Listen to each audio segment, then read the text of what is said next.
I've gained a lot of weight since July. Since we last did a video. I mean, primarily last year, but like being in a healthy relationship will do that too. This is true. So, but yeah. Totoro. I forgot what it says. You must have met one of the spirits of the forest, but you can only see them whenever they want you to. Yeah. I love Totoro. Totoro. All right, so it has been 1 year.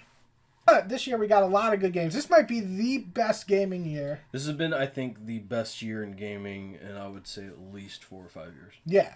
Without a doubt. Maybe since... I don't actually remember a year this strong. Like, this strong. Like, this is... Even if there's games that, like, I didn't like, holy shit, the amount of 9s I saw this year, the amount of just people loving video games again this year was beautiful. I think this was the first year since COVID that we finally got to see things come back to normal. Yeah. And we got to see a lot more high-quality games making release dates. Yeah. And coming out and just banging. Yeah. And I think it's been a struggle. I mean, I think that the Xbox Series, and the PS5 kind of limped into their launches. Yeah, I mean, that's pretty common. I'd say that's common. But by, like, year 2 or 3, you usually got some really good things. This is, like, year 4. Yeah, year 3. Oh, this year 3. Yeah, okay, almost halfway through the cycle. Yeah, but I feel like not only did they have a good year, but PC and Switch. Year. Switch had an amazing year. So like we got a lot of good shit. So let's get to it. I mean, we got a lot. This is PS5. You already kind of spoiled it a little bit. No, this is not just PS5. Yeah, it is. It's just PS5. Oh fuck me. You have to do it for all of them. Oh, let's switch that. Boom, bada bang. No, don't do. Yeah, can you just take it off and that'll be all of them? I think just take everything off. But then we got mobile. I don't fucking care about mobile. Just take the shit off. It'll have all of them. Trust me. It's gonna have fucking mobile games on here. See? There you go. That's fine.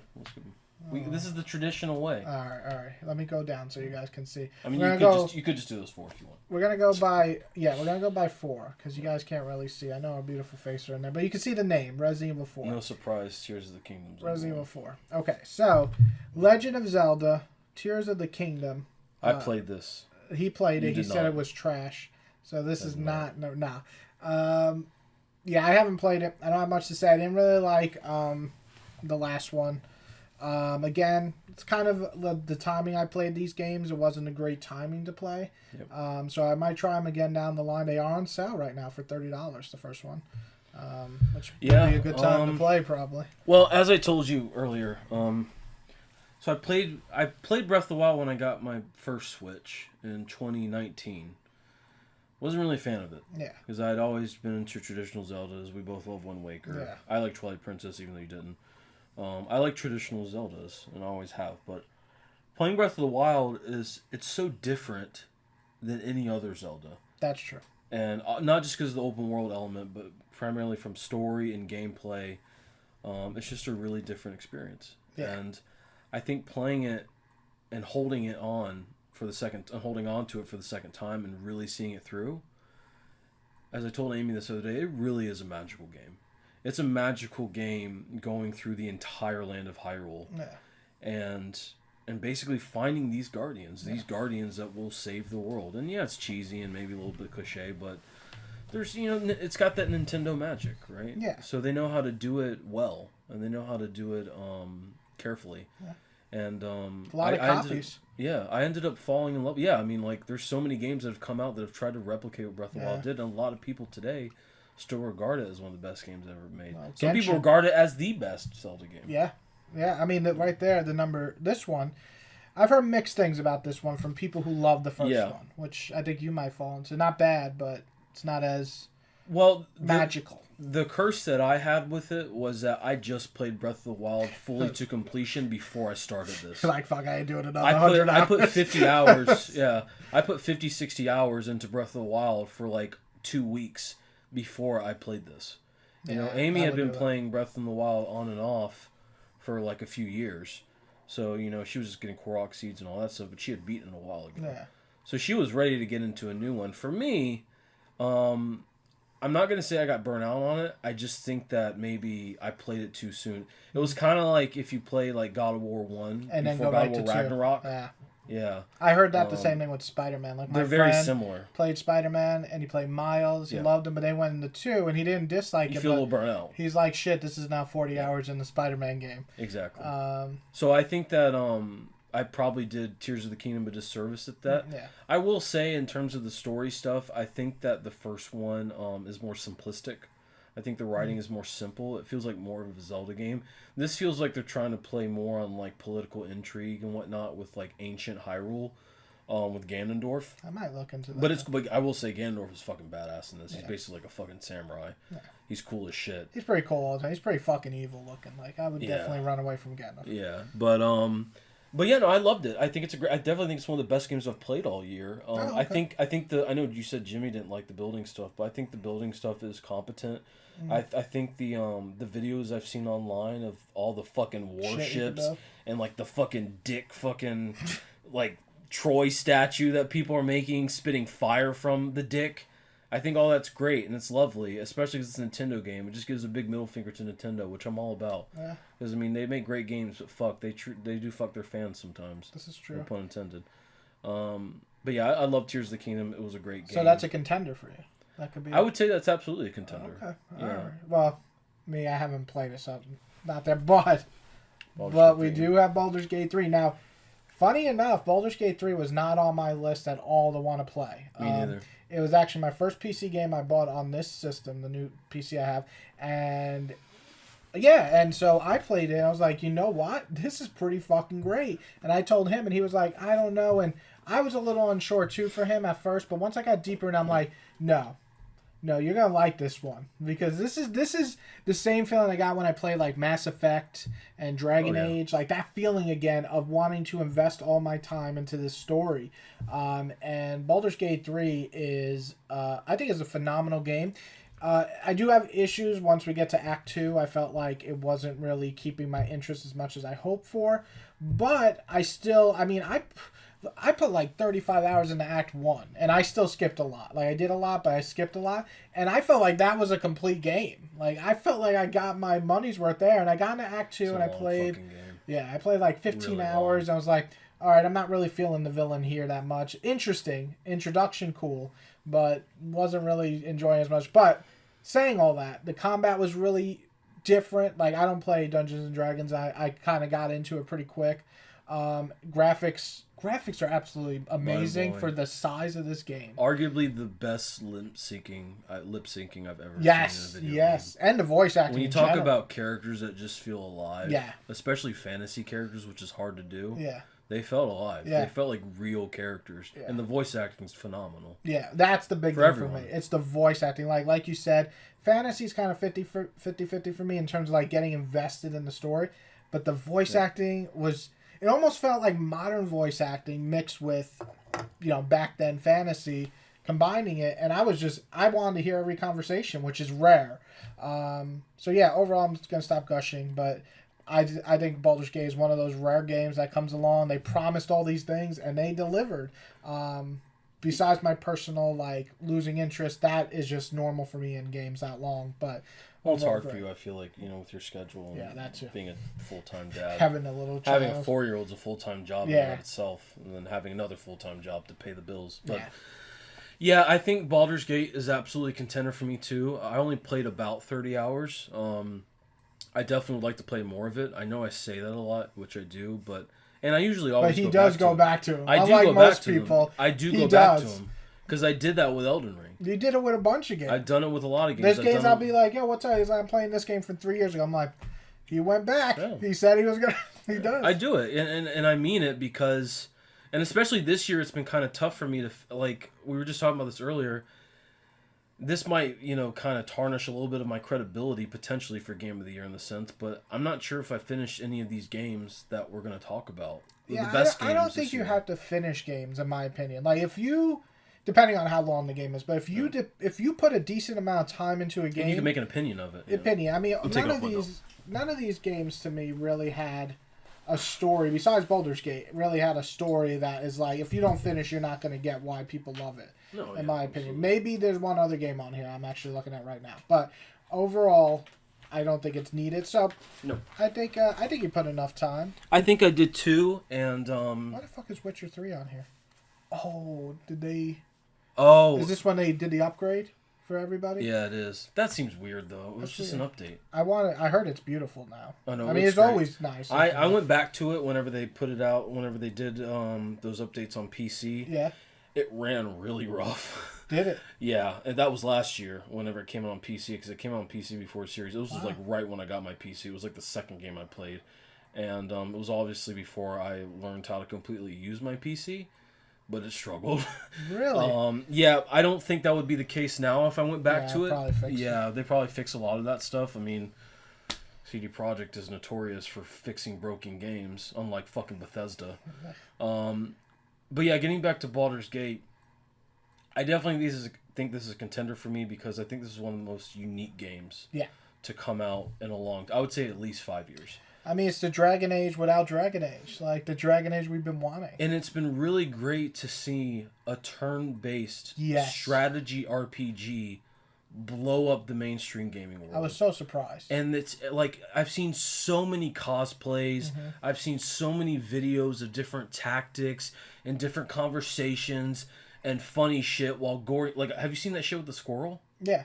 It's fucking frightening. It's hilarious, but fucking frightening. Dude, I love that. Was the one thing when I was playing the game. My thing is, I'm gonna get the animal talking shit and you could talk to a cow, and the cow's like, "Moo, fuck you."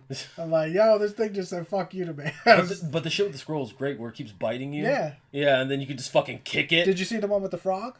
No, I haven't seen that. When the frog turns into like a demon and kills you. Oh god, that sounds great. No, it wasn't great because I forgot to say it, but it was fucking hysterical. Yeah, but I will say, I think combat-wise, I'm not a D&D person either. I think Amy and I would definitely like to get into it now, to join that community.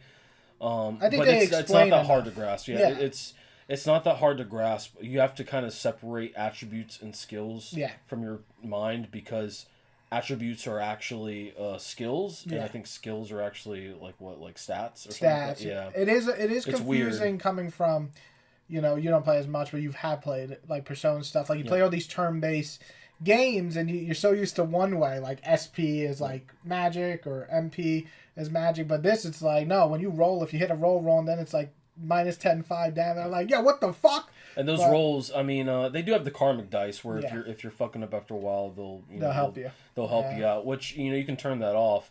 I didn't, because hell no. It's like why do you want to like just suck ass all the time? I like to have fun. Yeah, but I love Baldur's Gate 3. It also has one of the best soundtracks I've heard in recent memory. I've fucking listened to that soundtrack so much recently. There's another soundtrack on here I'm going to talk about. You know me, I'm not a big soundtrack person. Yeah, but there's a game that I want to talk about. But Tears of the Kingdom also. But yeah, I think Baldur's Gate 3 is 100% Game of the Year contender. Okay, so those two for you so far. Yep. Now you got, I'm going to not skip a couple, but Witcher 3 I'm not really going to count, because it's not really a full game. It's just a read. Like Metroid Prime. Because I love Witcher 3. I think it's a phenomenal game. I think we both voted for the game of the year that year it came out. Yeah. Metroid Prime, again, it's a remaster. It's not even a remake. It's a remaster. It's a remaster. What the fuck? A lot of people love Alan Wake 2, I got to ask you, because this is a game that I do want to play. I didn't buy it right away. For me, Remedy and me don't get along that much anymore. It's not that I hate their games. It's just always disappointing. Always. Ever since Alan Wake, the first one, I've always played it. I'm like, it's good. Same thing with Control. Same thing with Quantum Break. It's just like all their games to me are, it's good. And then that's it. And I don't want to get a game and shit on it if it's just good. But I have heard a lot of good stuff, but I hear this game is not for everyone. Did you play it? I bought it. You haven't played it. So, no, that's why I was laughing. Oh, okay. I know you played it. No, I know you bought it. I did buy it because but you're supporting him. Yeah, it's only $50 on the Epic Game Store. But what I've heard about Alan Wake 2 is that it's one of the most unique horror games to come out in recent memory, because it is a true psychological horror experience. Yeah. It doesn't play on jump scares or grotesque stuff like say like Evil Dead. Not Evil Dead. I'm sorry, like Evil Within, stuff like that. I heard it's more like Silent Hill, which is interesting because Silent I think Hill, why it's so beloved. Yeah, and it's coming out with a new one, so I found it interesting that this has that feel. We're about to get Silent Hill, and this has been way more well received than the original. Because the original Alan Wake surprise. Was very divided for a lot of people. It's like at 78% or something on Metacritic. Because it's like it wanted to be an action game and kind of a horror game, but it couldn't decide which one it wanted to lean into. I don't think Alan Wake was a bad game. I tried going back and replaying it recently. It hasn't really aged well. But I will say, I'm definitely excited to play it. I've heard great things about it. I mean, obviously, it's got a fucking 94. I feel like this would be a good game to play. For me in particular, because I'm not big on horror games. Yeah. But something like this piques my interest a little bit more, primarily because it is Remedy, which I enjoy them. Now, we're talking about a horror game that we both played. Yeah. This I would officially call a game that counts, because this is a remake. Yeah. This ain't no remaster. This is ground up. There's some sections that were never in the original Resident Evil 4 in this game. And not surprising, in my opinion, that it still holds up. I mean, Resident Evil 4... I mean, the controls are better now, but I'm saying overall they still have the same feel of it. And Resident Evil 4 is one of the greatest horror games of all time, period. Best games of all time. Yeah. Just phenomenal. I don't know how many times I played that fucking game. So when I played the remake, the only problem I have with the remake is I played the original like 6-7 times. I just don't feel the like urge to finish it, but I did get through like the first 3 or 4 chapters. I was like, this is polished. This is well crafted. Just as good as it feels so good. To me, Capcom has been killing it with the remakes. I'm going to be honest. 2, great. 3, I know people had problems with it because they took out the puzzles. As an action game, for it's like 4 hours. It is. It's 5 hours. I beat it in like 2 I got cities. both of them on Steam for like Resident Evil 2 and 3 for like $15. It's well worth it, dude. I think 3 is great. If you go in action mindset, you're just running from Nemesis about 90% of the time, and it's fun. Sounds terrifying. It is terrifying. And then 4 is just one of the greatest. Look at it, 93. So I would say it's a Game of Year contender. The only reason I wouldn't put it in because I feel bad for newer games, but it is a remake that does it really well. I'm not gonna put it in because you only played a couple hours. You might feel like you're not gonna put it in. Sorry. Put it in, put it in. Fucking oh, like Denny's. My tism went off. Denny's? Sorry. Yeah, no, I bought it when it came out, back in March, and, as you know, I wasn't the biggest fan of original Resident Evil, primarily because, like, I didn't play much horror games as a kid either. I tried playing it a few times on PS2, but I was too scared.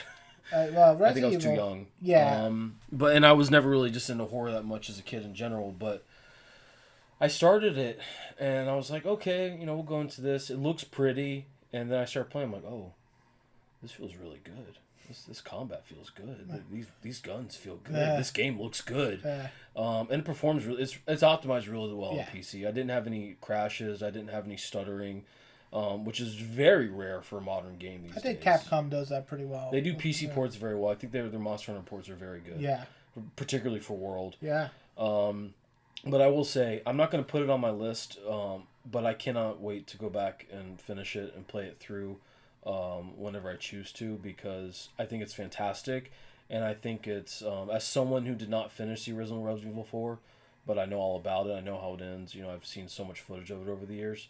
It's definitely something I'm going to go back and finish because it's great. It's very polished too. The crazy thing about it's probably the longest Resident Evil, if I'm thinking about it. Maybe 5's longer, or 6, but 6 sucks. But 6 I didn't finish. 6 sucks. 5 is fun as a co-op experience. Okay. 5's a good action game. So let's scroll down so you guys can see. So we got Tetris Effect for what? Tetris Effect. That come out on PC? It might be, or it might be mobile. That's why I don't want to put mobile. Is it mobile? I don't know. I don't want to. See if it is. Just open new tab. If it's on mobile, I want to download it. Xbox. No, it came out on Xbox in 2020. I don't know. Why the hell is it on here? Maybe PC. Oh, PS5. Oh, PS5. Yeah, because it was on Xbox and PC for a while. Great Tetris game. Great soundtrack. Xenoblade. This is a expansion, I guess. Street Fighter 6, that's a big one for him. It is. Him and his talk about it a little bit. Girlfriend played it a lot, or still play it a lot. We still play it. Yeah. Street Fighter, Heard the create your own is pretty awesome. The story mode's great. Yeah. It's a great story mode. You can make the fucking craziest looking character. Like short arms and thick ass legs and a big ass and small feet. Like whatever the hell you want to do. Make some nightmare creation. But yeah, I was honestly surprised because when I first played it, this was kind of around June when I was playing a few other things. But I started playing it. I kind of fell off a little bit. Played other things. Gian kept playing it. He loved it. But then Amy started playing the story mode one day. And you're like, oh shit, I'm gonna And get back she was on. really getting into it. I'm like, oh, like, is it really that good? She's like, yeah, it's great. And first off, this game looks gorgeous. Yeah, it's one of the best. It's one of the best looking. Street Fighter's always looked good. It's always looked great. Dude, I remember when 4 came out, Great for its time. with the paint, yep. like the paint attacks or like yep. had the paint behind. I was like, yo, yeah, it's a beautiful looking game. The roster's great. Everyone feels very diverse and original.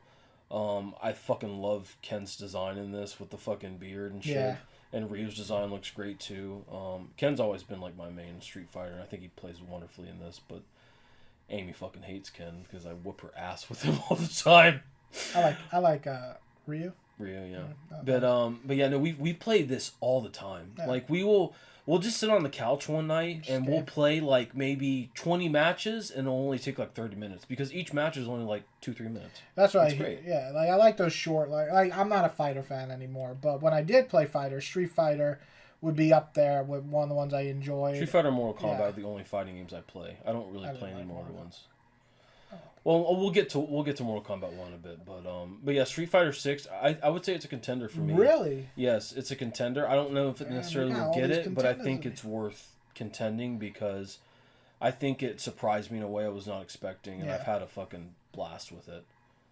Well, so Street Fighter 6, honestly, probably my favorite Street Fighter ever. Shit, they're a contender. You got a lot of contenders. Yeah, Baldur's Gate 3, Tears of the Kingdom, Street Fighter 6. Well, I would say the next game I do want to talk just a little because I didn't get to play Super Mario Wonder enough. I do feel that it's very good. Very good. Like, it's amazing. That same feel I got when I played the new Super Bros on Switch. That it was originally on Wii, right? And then they put it on Wii U, and then they put it on Switch. I'm sorry, yes. You're right, yeah. The or Wii. Did they just put it on Wii U? It was on Wii and then Wii U, and then they released it again on the Switch. But it's a phenomenal game. Which is also a great game. Yeah, but this one is that a lot of people call this basically the Super Mario 4 we never got, and I can see why. It has that same feel, even the levels feel like a continuation of the older games in a new way. It's got so much heart. Yeah, it's a beautiful game. I mean, charm. Yeah, I wish I played it more because I feel I'm going to put it as a contender for me because I do think the hour and a half I played, I love it. Like, and that feeling I don't get all the time playing. It's addicting. Yeah. Well, it's simple. In the purest sense. Yeah, like simple, fun. You can play it by yourself. You can play it with your kid. Yeah. You can play it with your friend. And I miss that. Like, I miss games where you can just sit down and just, like, play it for a few hours and be like, you don't need to get all the achievements or all the upgrades or all the fucking armor or skins. It's just playing a fucking platformer again. I think this was a great year for Nintendo's two biggest franchises. Oh, this is a great year. Both of these games have been terrific. Tears of the Kingdom and I think Wonder have been excellent. I mean, Nintendo killed it this year, in my opinion, because there's going to be other games on this list with them. But yeah, so it's a contender for me. I haven't played. What's fucking crazy is I went over to Amy's brother's house one night, and I played with his son.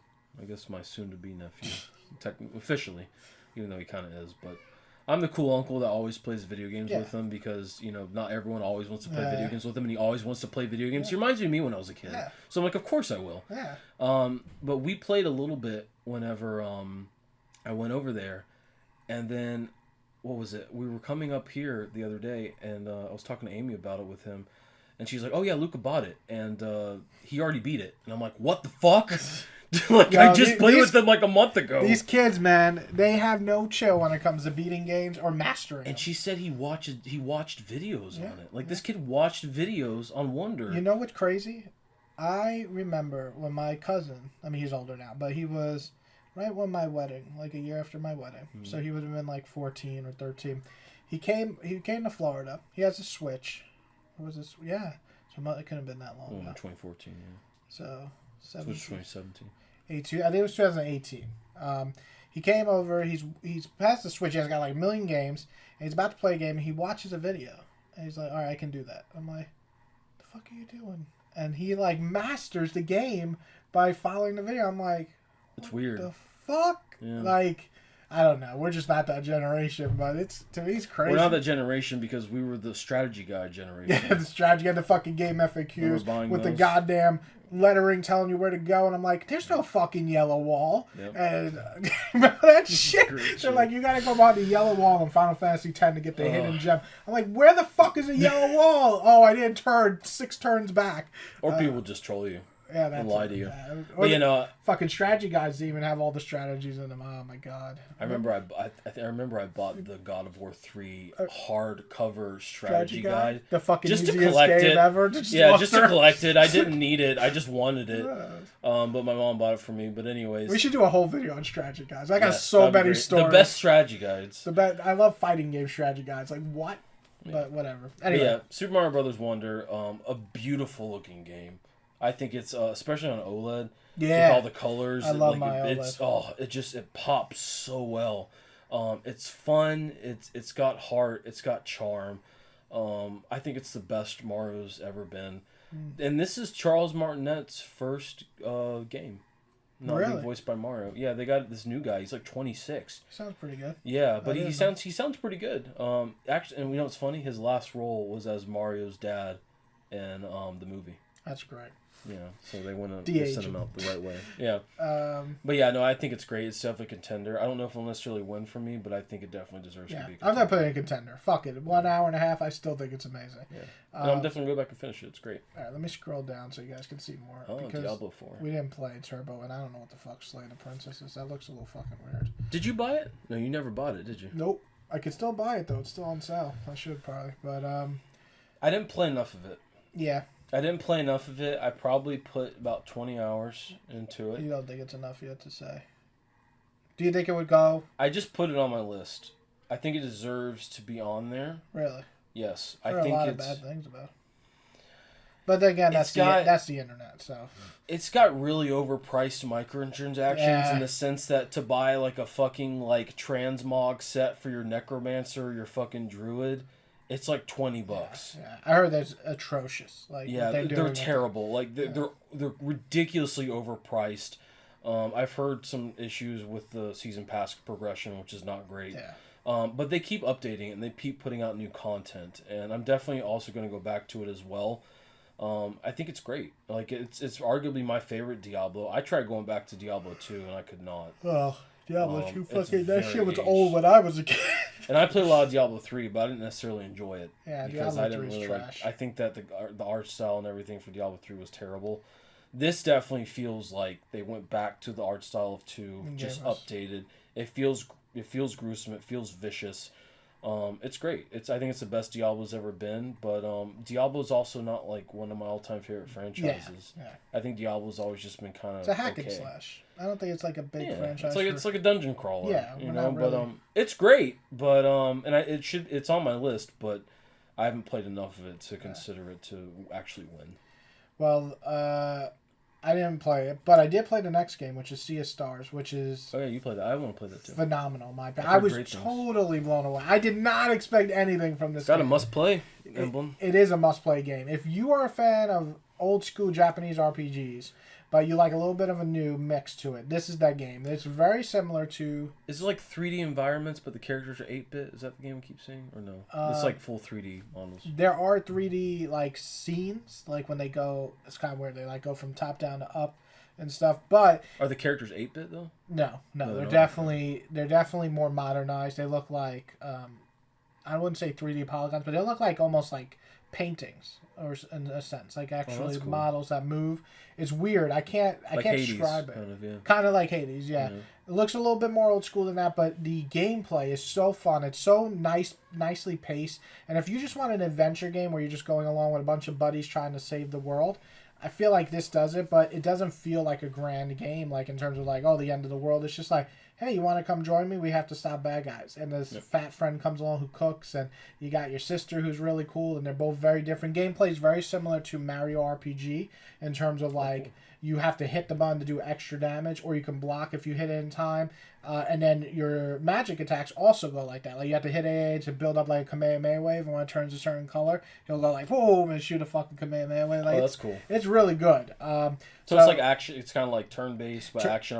More action. Yeah. And so to me, this is one of my contenders easily. I was blown away. I beat the game, and it's only about 20 hours. But it's shorter. Worth it for sure. That's pretty short for a Japanese RPG. Yeah, it's not actually Japanese. It's made here. Oh, really? But it has that feel like the old school Japanese. I'm not saying it's the deepest story, but it's very, very fun. So yeah, that's a contender. Now Cyberpunk, I do want to play this, but I am not paying $60 to get Cyberpunk 1 and 2. I'm not doing it. Cyberpunk 1 was like $5 like 3 years ago because it was trash. And now they're like, we fixed it. Fuck you. And they just put the first one on sale for $35. I'm like, I'm not paying that.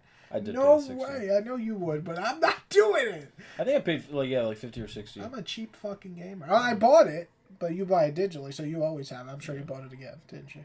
What do you mean? You bought it and then you bought it again on your PC. I bought it. I bought it. No, I bought it on Xbox. I refunded it. Oh yes, you did refund it. And then like. I can't believe you got a refund. Didn't you play like? Yeah, that was whenever all the fucking refunds were going around. They were making special exceptions. Oh, fuck this shit. People were like, this shit's broken as hell. Dude, so they were making exceptions. Okay, well that's different. You got money back. Yeah. I paid for it at launch. I didn't get a refund, and then I'm not paying $35.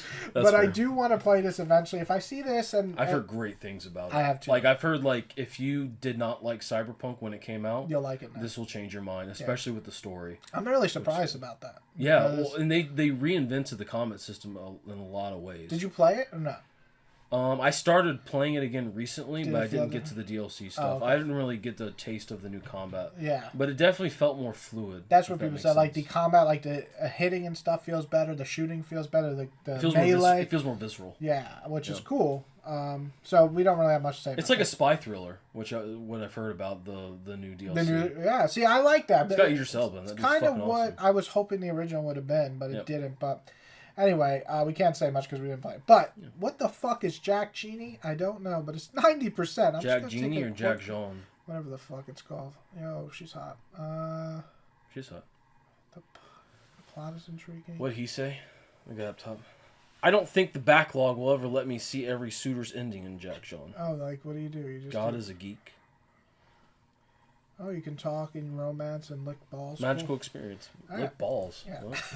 All right, so next up is Ghost Trick. Didn't play. Videoverse didn't play. I haven't played any of these. You played that. Persona 4 Golden. I mean, I played it on PSP and.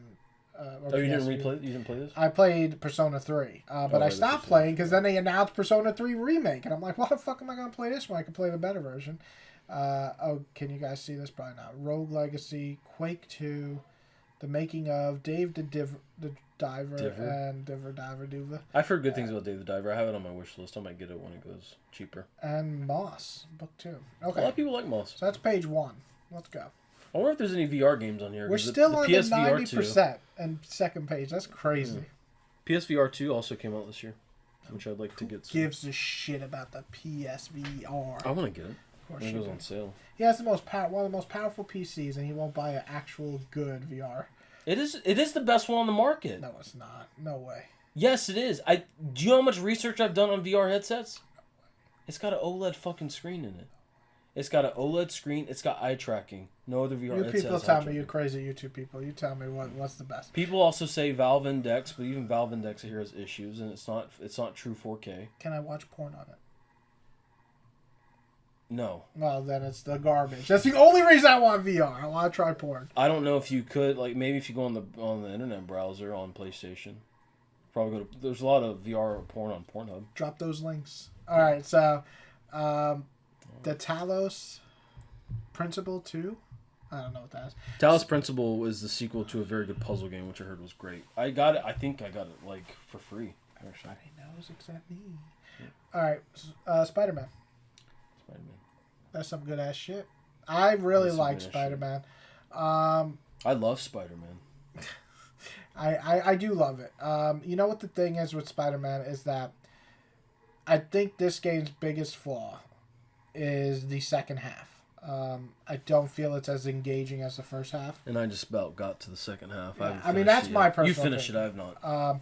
Saying that, I think it's kind of the opposite effect, where Spider-Man, the first game, I enjoyed a lot all the way through, but I thought the second half was so much stronger than the first half.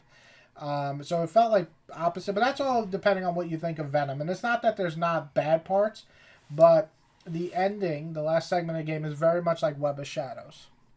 If you remember. We liked it. I know a lot of people did. Yeah. I like about the idea that it just went so over the top of end of world scenario. Kind of killed it for me. I like the more personal stories with Spider-Man. It almost went like apocalyptic at the yeah, end. Really? Because Venom just spreads everywhere. And I'm not a huge fan of... I'm sorry, spoilers. That's not a big spoiler. I'm not it's a huge symbiote, fan of course it spreads. of that. But there are moments in this game that I think are phenomenal. I think Kraven is absolutely perfect. This is the best Kraven. He's your favorite Kraven. Best Kraven. Not even a competition. And I've read a lot of comics. He's just so imposing in this. Like he's like, I'm gonna shit on your face, and I'm like, do it.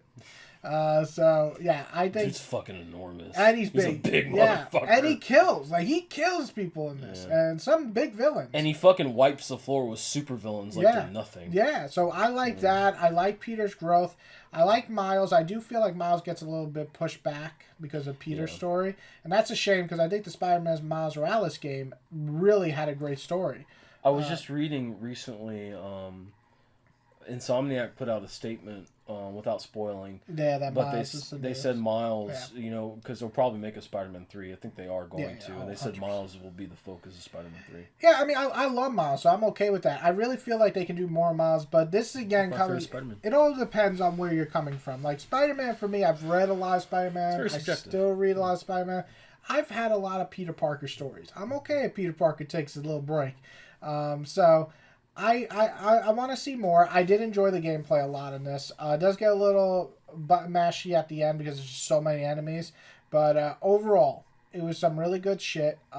It's definitely, I would say it's as good as 1, but I think I like Miles Morales a little bit more. But overall, great game. Definitely a contender. I mean, the gameplay alone makes it a contender for me.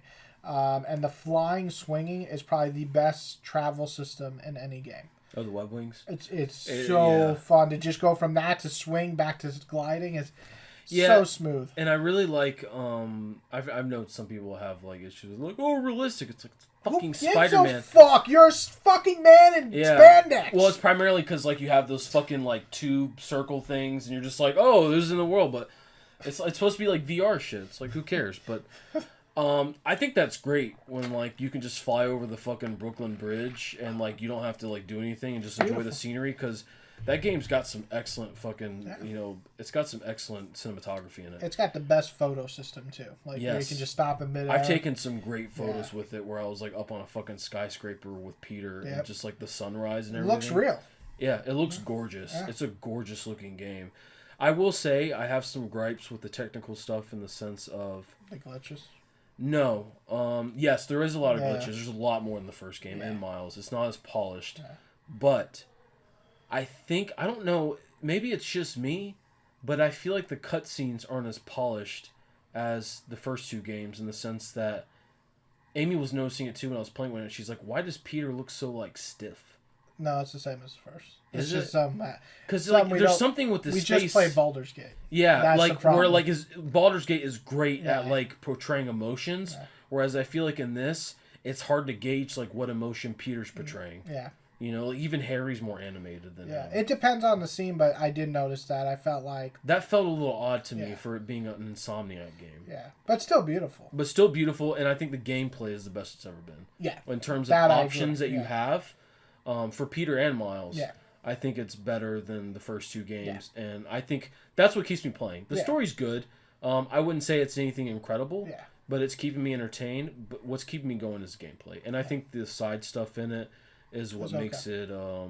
I think it's nice to do all that stuff. Yeah, it's okay, but it's engaging enough for me to keep doing it. The mission set pieces are fucking phenomenal too. Yes, that fucking Ferris wheel scene. Dude, the Ferris wheel. No, the roller coaster. The roller coaster, the escape.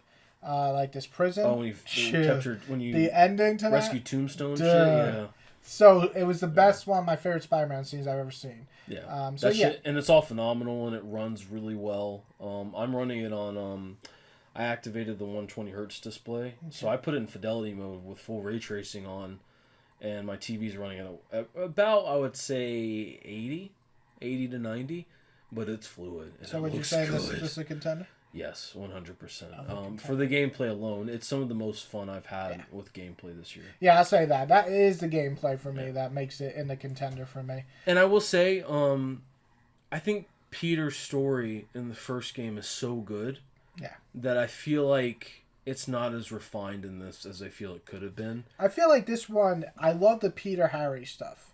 Yeah, that stuff's great. I really great. love that, but it moves. And how he's like kind of putting off Miles like the whole time. Being like, I'll talk to you later, man. I'll talk to you later. Yeah, and Miles is like, yo, what the fuck, bro? Yeah. I'm the one who fucking saved you, bitch. But I also love Miles in this universe. I think he's great. Yeah, he's a nerdier Miles. He is. But I like that because we get the Spider-Verse Miles who's a little bit more courageous and a little bit outgoing. Yeah. I don't know about the DJ part, but I hate those missions. But the Mysterio ones, I like the Mysterio ones, but that DJ part was not cool. Okay, so anyway, contender for both of us. Don't know what the fuck Cocoon is. Dead Space. Did you play Dead Space? I did a little bit of it. Yeah, it's. I almost beat it, and then I got to that part with the tentacles. I was like, nah, I don't want to do this. But how would you say it stacks up? Was it the best version of the original Dead Space? Yeah. I mean, it's just polished perfectly. But it's another game where I'm like, was this needed this generation? Like, I know it's old now. It is 10 years 15 old. 15 years. 15? Came out in 2008. Fuck! You don't feel old. We old shit. Damn, never mind. I was gonna say. Feels good. It's terrifying. You know what it is? I actually stopped playing because I'm like, okay, this is a little too much for me. I think I was having an anxious day. Yeah. And I'm like, this is too much for me. Dude, the sound design is fucking sound design horrifying. and the lighting are phenomenal. I know where you got up to. You're talking about when the lights started flickering? No. I got up to the part where you have to go into this little fucking, like, office. Yes. And this, like, foundry area, and there's no lighting. Yep. And the only lighting you have is on your flashlight. Yep. And you make your way down there, then you got to make your way back. And I'm like, yeah, I know how this is going to go. And the whole time just like, ah! But, no, it's great. I'll definitely go back to that, too. I need to be in the right headspace to play horror games, I've realized. Yeah. Because I think it's easier for you to play them than me, because you've played a lot more of them. But I definitely... Nah, that shit fucked me up, dude. When the lights went off. I don't remember that. I could be wrong. But when those lights went off, there's a scene right after So, a little past for you, there's a scene where you got to go through, like, 3 levels. When you get to the second level, the lights just shut off. Mm-hmm. And the game designs it where... they don't come out the same spot when you die. It's randomized. Yeah, and I'm like, all right, this motherfucker came from here. But then I hear shit behind me. And you don't hear him until they're like right there. And so my problem with this game is I like it, but Dead Space 2 is better. And so it is a better game. I want Dead Space 2 remake more than anything. I think they will. I heard it sold really well. It did. It sold very well. So I'm cool with it. I like it. I think it's a great game. I don't know if I put in contender. Might Edge in there. I haven't played enough of it. Yeah. Edge. Yeah. Okay, so yeah, I gotta play more. Hi-Fi Rush, I gotta be honest. I was really excited to play this. Did not like it. I've heard great things about it. I haven't tried it yet. There was a shadow drop this year. Why the fuck did I play... Why do I think I like rhythm-based games? Why do I think that? Because I don't! I suck at them. No, I fucking suck at them. It's like, hit the A button at the time of the rhythm. I'm like, all right. And I miss it. I'm like, all right, let me try again. Oh, I missed it again. I'm like, what the fuck? I heard it's like, kind of like Devil May Cry. It is when you hit the rhythm. Yeah. Sometimes you can't beat an enemy without doing a special fucking song. And I can't do that. So maybe you just don't have rhythm. I know. I'm a white boy. I'm a piece of shit. All right, let's go. I want to try Hi-Fi Rush. I've heard good things. I think you'll like it more than me. Yeah. I did not. Okay. It's on Game Pass, too. Let's move down. That's it. Vampire Survivors. I played the shit out of this. You know that. Which one? I played the shit out of Vampire Survivors this year. Oh, Vampire Survivors. Yeah, look at that. 88%. Yeah, you and Amy, right? We're playing the shit. I got Amy into it. Yeah.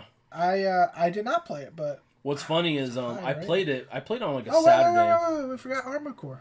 Oh, right, Armored Core. Oh, wait, is that Armored Core 4 or is that like an That's expansion? 6. No, that's 6. That's far as Rubicon. Oh, okay. Yep. I want to know. I didn't get to play it. I know you said it was I fell off of it. Yeah. I don't think it's bad. No. I think it's very good. Yeah. It's very old-fashioned. It's level based. It's very linear. It feels like an old game, but it looks great and it plays well. And I will say, I think the combat's competent. I think that maybe it's because I haven't played an Armored Core since like PS2. Yeah. It feels kind of overwhelming at times. Yeah, that's with what I all heard. the customization. Yeah, like that was my fear of buying it, is the customization. I think I spent 2 hours when I got it one night fucking making my mech, and I'm like, I need to stop and actually play. See, you guys don't understand. This guy spends so much time in customization. I'm not joking when I say let's play co-op. I tell him, go on the day before and create your fucking character because we're never going to play.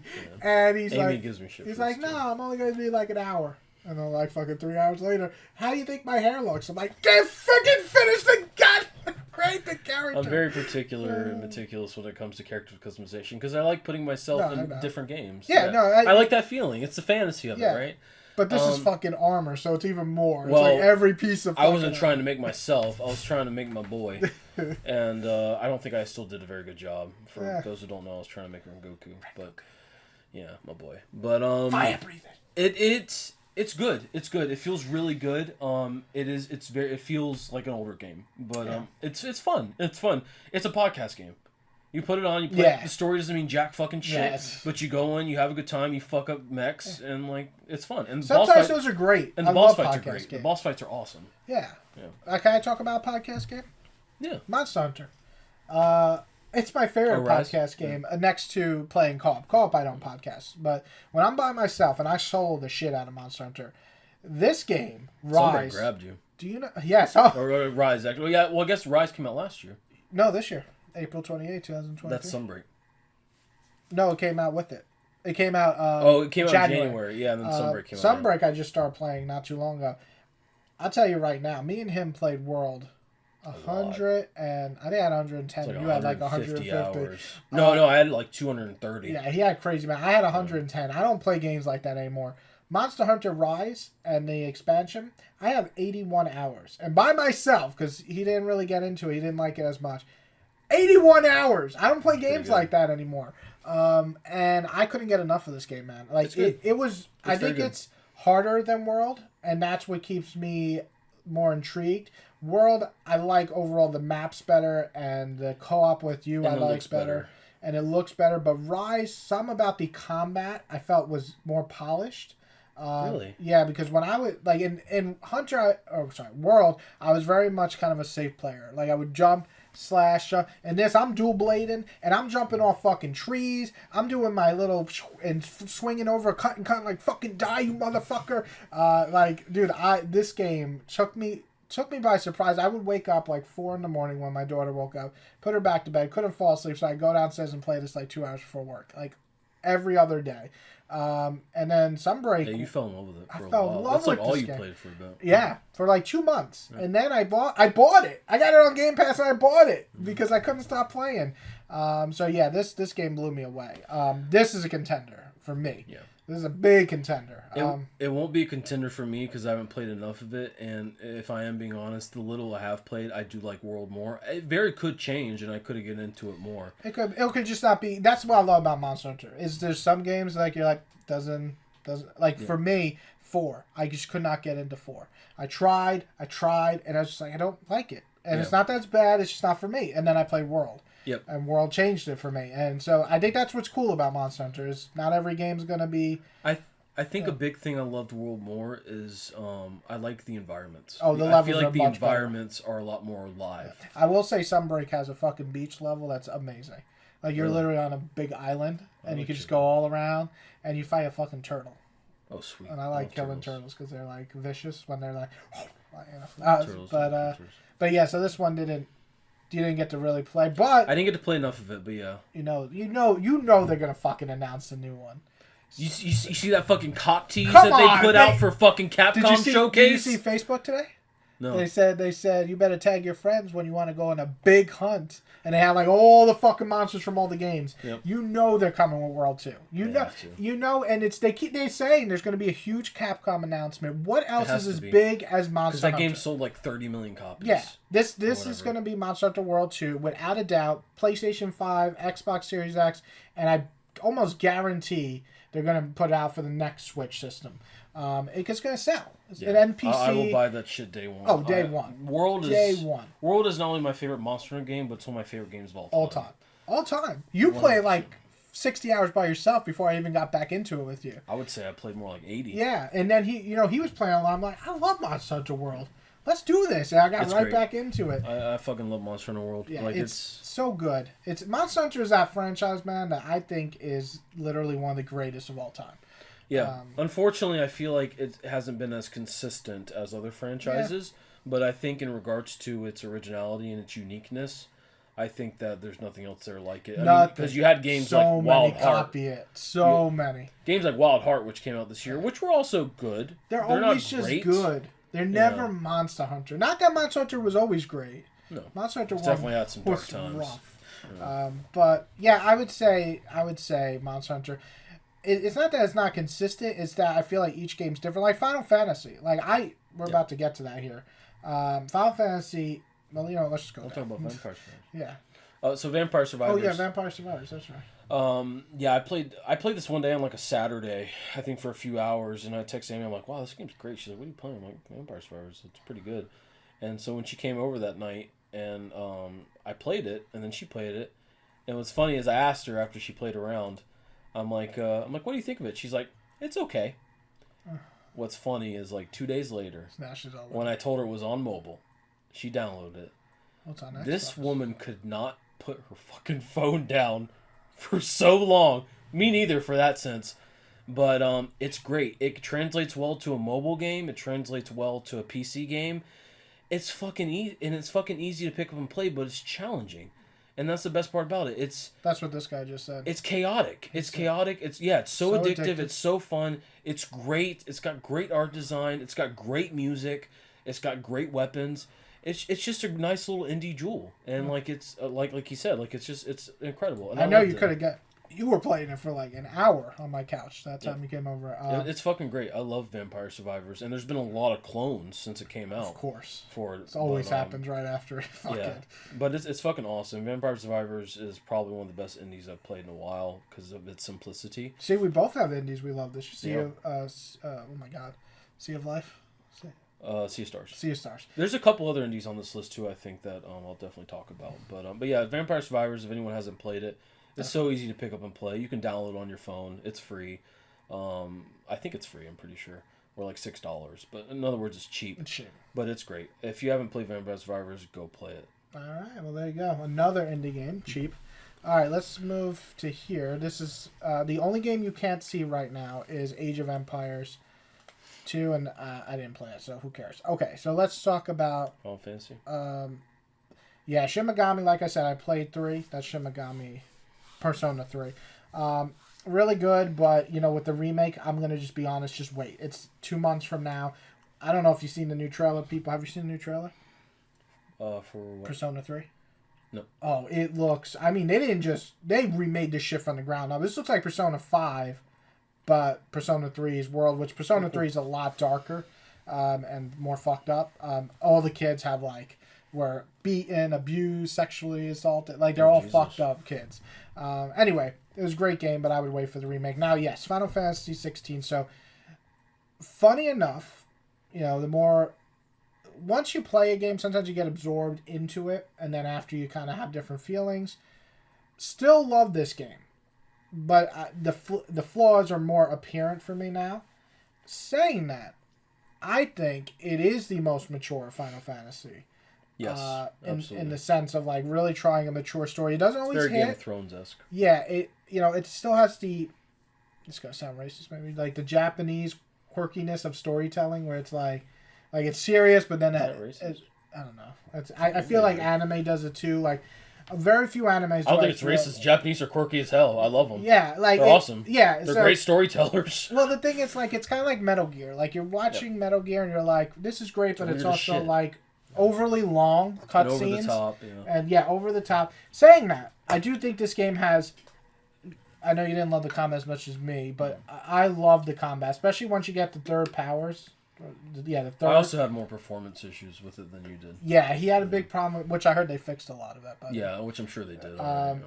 But the combat was great. I love the characters. Clive is just, to me, is a badass. For once, finally, we get a fucking main character as badass again.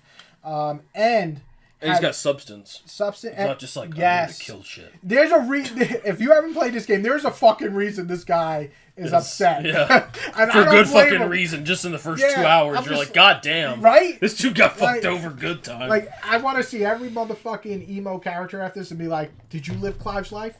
No? Then don't be mad. But no. He had a fucked up life. I will also say the boss battles, you didn't get as many as me. These are the best boss battles. These are, I'm talking about, I think that the Colossus fight in this game is better than any God of War battle. I will say it. Really? I think it's when you're fighting the Titan Primal? Yes. Did you get that far? No. Okay. This fight just fucking blew me away. You told me. I remember you texted me that day, yeah. It's not just that it's epic, because yes, God of War is the staple of that, in my opinion. They are amazing. And still, my favorite God of War battle ever is either the opening of God of War or Hercules. Those are my two favorites. I like that more intimate fight, like hand to hand. This battle with Colossus, or Colossal, or whatever the fuck. Titan. I think he looks like Colossal from Attack on Titan. Dude, I can't tell you how epic. This fight starts off with you just going head to head with him just normal, and he knocks you the fuck out of a cave all the way in like the Sahara Desert, and you have to run to him like you're like fucking super anime run, like he's all the way in the other end, and dude, the second you start running, that music kicks in. I'm like, yo, and he's like, you have to click left, and like the whole fucking temple starts collapsing. You're just like jumping up. I'm like, yo, this is like Demon Slayer and Attack on Titan, because all you are is little Clive. You're not big form yet, and you're just jumping on this motherfucker. You cut his eye, and you think like that's epic. It's amazing. And then you go underground, and this motherfucker's about to kill you, and you turn into the Titan form, Infrared, and you just start going, boom, boom, boom, boom, you start punching each other, like blood everywhere. I'm like, this is the craziest shit. I just spoiled the fight. You spoiled who Clive is. I couldn't. You filed in the first 2 hours. So anyway, as you hear me talking about, obviously this game did a lot for me. It's the pacing is the biggest issue with this game, because there are parts where it's like so epic, and then we get this slow down for like 4 hours. I'm like, this storyline is not as interesting. And then we get like right back to like, oh shit, this bitch just died. And you're like, how did she die? Oh fuck, your brother, what the fuck? And so it just keeps jumping. Yep. And it reminds me of God of War 3. Remember God of War 3? Opening, holy shit. First half, like, amazing. Like, what the fuck? Second half. And then it gets really good again with Speedy Gonzalez. All that was great. Speedy Gonzalez. That's a little... Okay, with Hermes, yeah. then it gets slow again. Then Hercules, absolutely one of the greatest battles. You just go bam, boom, bam. You're shaking the fucking level. And then... Dude fucking lifts up the arena. Slow. And then, dude, the whole part up to the fucking Scorpion, all that sucked ass. And then... Labyrinth, yeah, because you replayed them recently, not a few years ago, and you're just like, wow, you were right. This is boring. No, I thought that back then. Oh, you did that? Okay. The first half is great, and then you get the second half, you're like, this is boring as shit. Thank you. Like, I don't understand. Like, I even said that in my original It's one of the review. worst paced games I've ever played. And so, I don't think it's that badly paced, Final Fantasy, but it does have pacing issues. Yeah. And the side missions suck major dick. But other than that... There's fetch quests. Oh, God. It's Final Fantasy. It's Final Fantasy XIV's, like, fetch quests in this game. Like, why would I want to but at least in Final Fantasy XIV, they have an excuse because it's MMO. That's what I'm saying. Like, I'm this like... is like it's an action game. Come on. Yeah, and I'm saying Final Fantasy XIV's fetch quest, not their main quest. I love Final Fantasy XIV's main quest. But this shit still did something for me. So I'm going to put it in a contender. I don't think it's going to hit number one, unfortunately, because of its flaws. But it has some of the most memorable things. I love the main story, the ending. I was fucking sad, man. I almost cried. And it's dark. And the boss battles. Dark. And I like the combat a lot. I know you had performance issues, but combat to me... I enjoyed the combat, I think, but I feel like I didn't get far enough because I feel like I didn't have enough tools. Did you get to the wind? Did you get to wind power? No. Right? No, I didn't even get that far. I had too many performance issues. So, yeah, I think I understand why you might not. Because once you get the wind and you can mix match with the dashing and then right into the wind up and then dash up and just... Like, that's when it starts getting, like, Devil May Cry-ish. Yeah. No, I will definitely go back to it. And if I can say, this is, without a doubt, the best Sid. Oh, yeah, dude. Sid was fucking great. Dude's fucking awesome. And he's funny as hell. Shit. Yeah, he is funny. But, yeah, definitely my favorite Sid. I'll definitely go back to it, because I would like to see it through. Yeah. Because I think the first 2 hours are fucking awesome. Yeah. And it's not that long. I beat it at at 42 hours, so it's not long. Did you do a lot of side stuff? Like, how much would you say the main quest is? Like 35? I'd say 35. I did maybe like 5 hours of side. I didn't really like the anything side longer than that would probably get boring. Yeah, like the side quests, I didn't mind the combat, so I enjoyed that part. But the storylines, I just didn't give a shit. Yeah. I even started skipping some of the dialogue for the side quests. The main quest always was intrigued. It's just that I had some parts that were disjointed and not as. But when it was good, this was one of the best games for me. I think that's fair. Yeah. So and the first M-rated Final Fantasy. This is true. Very special. Yeah. At least the main line. There's also Tactics was I think rated M. But we need more M-rated Final Fantasies. Yeah. Like, give us that fucking badass combat shit, dark fantasy. Like, Final Fantasy's always been great at, great fight choreography. Yeah. So give us a more brutal version of that. And I know a lot of people didn't really consider this an RPG, especially because Baldur's Gate came out pretty soon after, and that was heavy RPG. But this is an RPG. It's just not the same. And it's action RPG. And there's such a wide range of RPGs. It would be like Super Mario's not RPG because the combat's jump. By all accounts, the new Assassin's Creeds are considered RPGs now. They're RPGs. It's like RPG, I feel like it's a very loose term these days, because as long as you just have a skill tree and like attribute points, it's an RPG. See, for me, something like God of War, the new one, is an action game with RPG elements. Yes. This is still an RPG. Just like Assassin's Creed. Yeah, like to me, it just has that feeling of an RPG. But anyway, I really love definitely go back to it. Yeah. Okay, so Pikmin 4, I keep talking about Pikmin to him and his girlfriend Amy, and I want them to play it because Pikmin is such a unique experience. There's nothing else like it. And is it worth playing the first 3 or just playing this one? So I like the first 2 a lot. The third one was my major issue, and there's a whole turbo thing I didn't like, and I can't get into it because it annoys me. Did the third one come out on Switch? It came out on Wii U. And that was also a problem. They put it on Switch because nobody bought it. But 4 is obviously probably one of the best ones because it's the newest. But Pikmin 1 and 2 surprisingly hold up really well. Really? Yeah. That's surprising for GameCube. Yeah, I'm going to buy them because I love the first 2. The third one, my main issue is the turbo shit. Anyway. But yeah, I didn't play this yet. I just bought it. Turbo shit. So you have to... I'm not getting into it. I want to take a turbo shit. Turbo. Star Ocean, I heard is amazing. I definitely want to play it. I'm going to play the demo first because the demo carries over, and I love that feature.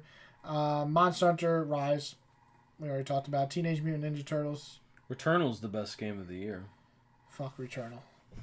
All right. I played that one day because it was because with PS Plus I pay for the second tier, the one that doesn't have the cloud-based stuff. So I played it one day. I downloaded it. I'm like, this shit is boring. Right? I played it. I'm like, it looks pretty, but it sure is boring. It fucking sucks. All right, I'm gonna stop it here. The shooting felt fine. 86. Fucking Mario. Why do they have DLCs on here? Well, I guess they have Phantom Liberty. Yeah. Well, I guess Phantom Liberty could be too. Yeah. I played a little bit of Humanity. Okay, where are we? Humanity. Okay. It's good. Yeah. It's good. It's pretty. It's an interesting puzzle game. I've heard great things about it, and I can see why. I didn't play a lot of it, but it seems interesting. Yeah. That's really all I have to say about it. This is an interesting game to talk about. Yeah. So I want to talk about right before we get to Starfield because that is a big one. Yep. Legend of I can never say it. Taylor Azume? Yeah, so this is Legend of Heroes Trails to Azura. Okay. I didn't play this game, but I've heard so much good shit. This is a prequel to the Cold Steel games that I do play. I do want to get to this eventually. I play a lot of anime games. A lot more than me. This is an anime. Oh, well, it looks anime as shit. Like, for me, when you say anime games... When I say anime, I mean more the art design. Okay, because I was going to say, like, My Hero games and shit, those shit suck. But I heard they're terrible. So, I want to play this, but... I didn't get it yet, even though it's on sale this week. Yeah, it's 2D, which is interesting, but I hear the story's great. Okay, anyway, Starfield. What do you have to say about Starfield? This shit sucked fucking dick. Yo, this shit fucking sucked. Nah. So I put it, I put it on. What these type of games, it either is gonna hook me or not. That's it. And I thought the beginning was pretty cool when they come down. They're like, "Oh, I'm gonna shoot you." I'm like, "No, fuck you, I'll shoot you." That was fun. And I thought the spaceship battles were kind of cool. But the second I got to the main world, the city, yeah, and they're like, "Come on in, we're gonna tell you all about this." Dude, I fucking was like, I'm falling asleep. I don't give a fuck about what anybody's saying here.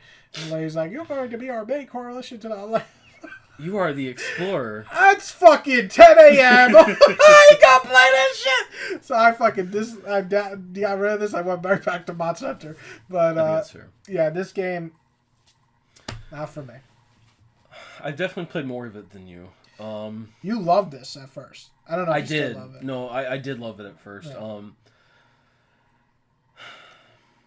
It's a weird game because I booted it up. I got the early access to play it over the weekend. I only paid cause it was on Game Pass, so I just paid like $30 to play it. I figured why not. I had like the upgrade. Yeah, so I did that to play a little bit early. And what I did play over that weekend, I really enjoyed. I remember. Yeah, when I got to like the guild shit or whatever, the founders or whatever, the explorers, whatever they're called. All that stuff was fine. I think there was a little bit too much talking, but it is a Bethesda game, of course. They're just talking about nothing. But I dropped off of it really fast. And by really fast, I mean I played it one day, and then I didn't even think about it for like weeks. He said, the fuck happened? Yeah. Like, it's one of the weirder games for me this year, because I was enjoying it, but then I also reached a point where I was like, I'm going to play other things. Like, it didn't, like, where you said, like, it either grabs you or doesn't. Yeah. For me, it grabbed me, and I'm like, I'll come back to it later, maybe. And then I let you go. and we talked about this, I think, last year. This was either going to be the make or break game for Xbox. Yeah. And, I don't want to talk too bad about it. I think it kind of landed somewhere in the middle. My biggest, it got a lot of sevens. They got a lot of sevens. They got a lot of 7s and 8s, which I think is about where it belongs. Did you see Europe's most recent review on Xbox has? No. It plummeted like 62% from last year. Starfield or Xbox? Xbox. Like consoles? Yeah. Oh wow. And I knew that was going to eventually happen because they don't have. Well, Xbox never sells great in the East anyway. No, they do in Europe. They sell well in Europe? Yeah, they don't sell well at all. In Japan, they're just like, hell no. But in Europe and here they do, and it just plummeted because as much as I say, like, I don't think you need, like, a star game, you do need at least 1 or 2. You don't need, like, a million. Sony releases, like 3 a year? And that's it. They don't really... They released this year Final Fantasy XVI, Spider-Man. I think that was it. There's one more here. It's got to be. But... They don't release a lot. Nintendo releases more than them. Starfield. Yeah, it's a weird game for me. I think the problem is it still suffers from the Bethesda curse. Yeah. It looks better than it's incredibly ambitious. It's arguably the most ambitious game they've ever done. It looks great. The gunplay's decent. It's okay. Yeah, it's decent. Yeah. It looks good. It plays well. The voice acting's decent. But it's got glitches. It's got technical issues. The story sucks. And the story isn't really that engaging as anything as much like Fallout 3 or even like Skyrim. Yeah, another problem with this game is that Baldur's Gate came out a month before and it was so much more intriguing. I know I keep bringing it up. Not even. It came out, was it August 5th? Yeah, so a month before. Or if you had a PS5, fucking Baldur's Gate came out the same weekend as Starfield. And It's a weird game for me. Yeah. I will say I think that they need to do better. Yeah. And honestly, for who the fuck was it? I think it was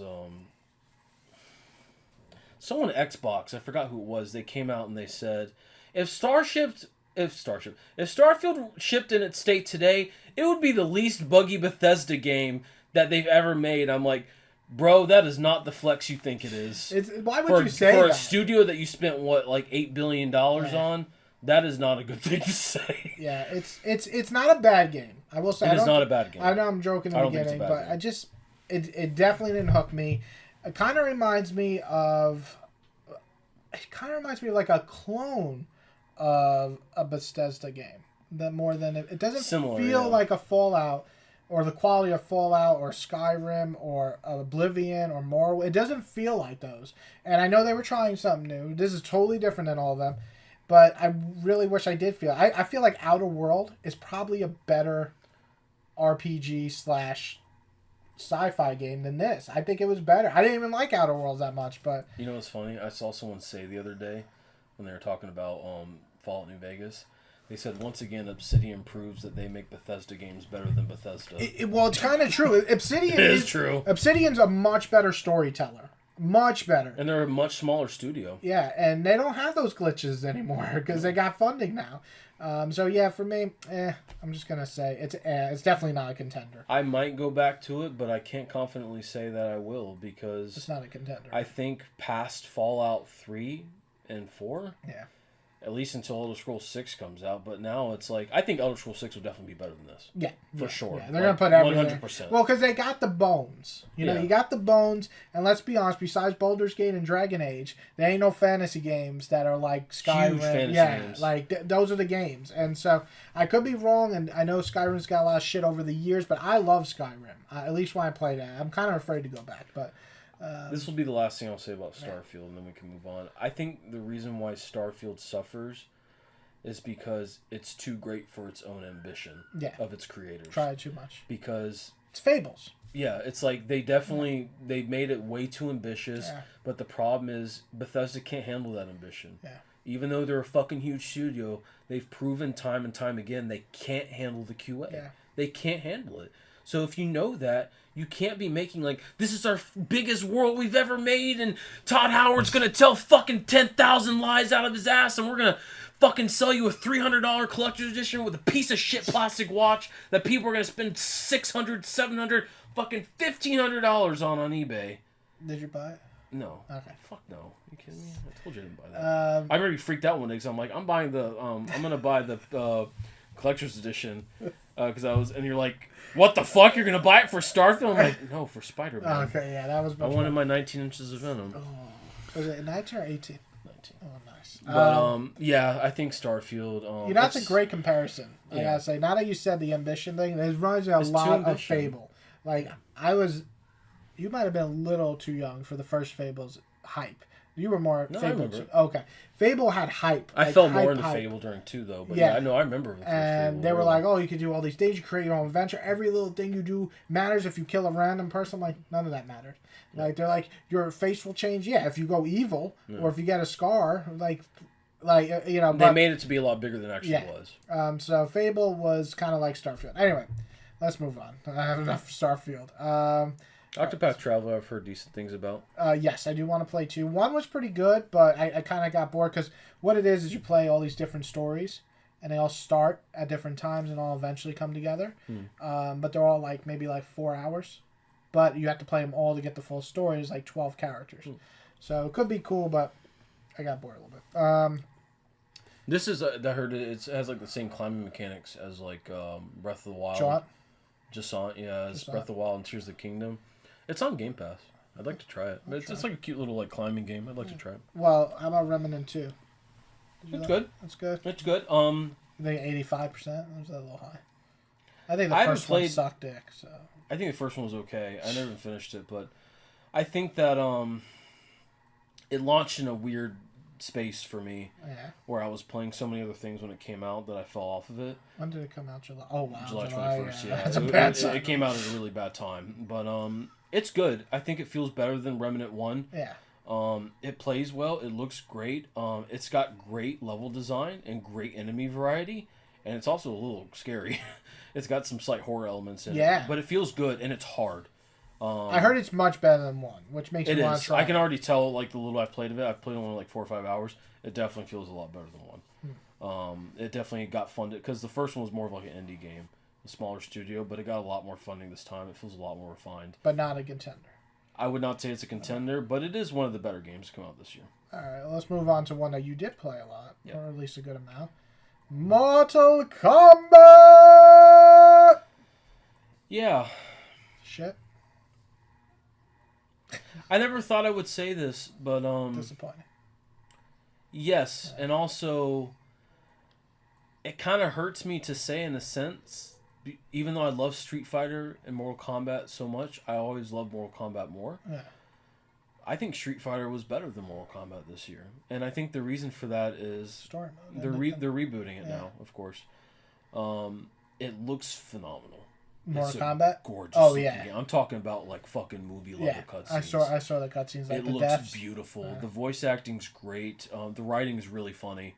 Yeah. It's got some great scenes. And all the mechanics work well. And it plays well. And it looks good. And some of the fatalities are fucking fucked up as hell. but I didn't play it enough. And again, I think it launched at a time where September 19th, so like 2 there was weeks quite after a bit. Starfield. Yeah, there was quite a bit more that I rather would have played. And I'm not really big, really besides playing with Gian, I don't really like go online and fight people. Yeah. I probably will when I go back to it, but it just launched, I think, at a weird time. Yeah. And not just that, but Mortal Kombat, it's always been one of those games where it's hard for me to go online and enjoy myself because you're playing with people who play that shit every day, that it makes it impossible to have any fun. That's why I really drop out of fighters. I don't have fun fighting online. I suck, too. Which is why the times I've gotten Mortal Kombat over the year, it's primarily just to play like with Gian. Yeah. Because I don't want to go online. I just want to play with him. Yeah. We'll fuck each other up for 30 minutes and we'll play something else. Yeah. But it's great. But the reason why I think I love Street Fighter so much, and this I could be a little bit biased, but I've had a great time playing with Amy. Yeah. And that's been really special, and that's been something I haven't been able to experience in my life, of just playing a fighting game. It's nice to have a girlfriend that will play video games with you, that and is a nerd like you are. Yeah. And it's nice to be able to sit down, play a fighting game with her, and whoop her ass, and her get like, no! And pissed at you. It's great, and I love it. And it's some of the best memories that I've had this year. Yeah. So for that reason, it pains me to say, but not pains me because I still love Street Fighter. But Street Fighter was definitely better this year. It's higher ranked. Yeah. And it should be because it's a better game. Yeah. Well, but Mortal Kombat 1, it's a good game. Would I say it's 85? No. No, probably 75. Yeah. It's good. Good. They are still the best storytellers when it comes to. I heard the story was pretty good. Their stories have always been great. Yeah. Especially they have a lot of lore. They have a lot of lore. They have great voice acting. They have great animation work. And it's just right over the top. It's time travel. The reason they went back here is because it went to time travel and all this crazy shit. Fucking Raiden fused with Liu Kang, and now Liu Kang is Raiden, and Raiden took Liu Kang's place.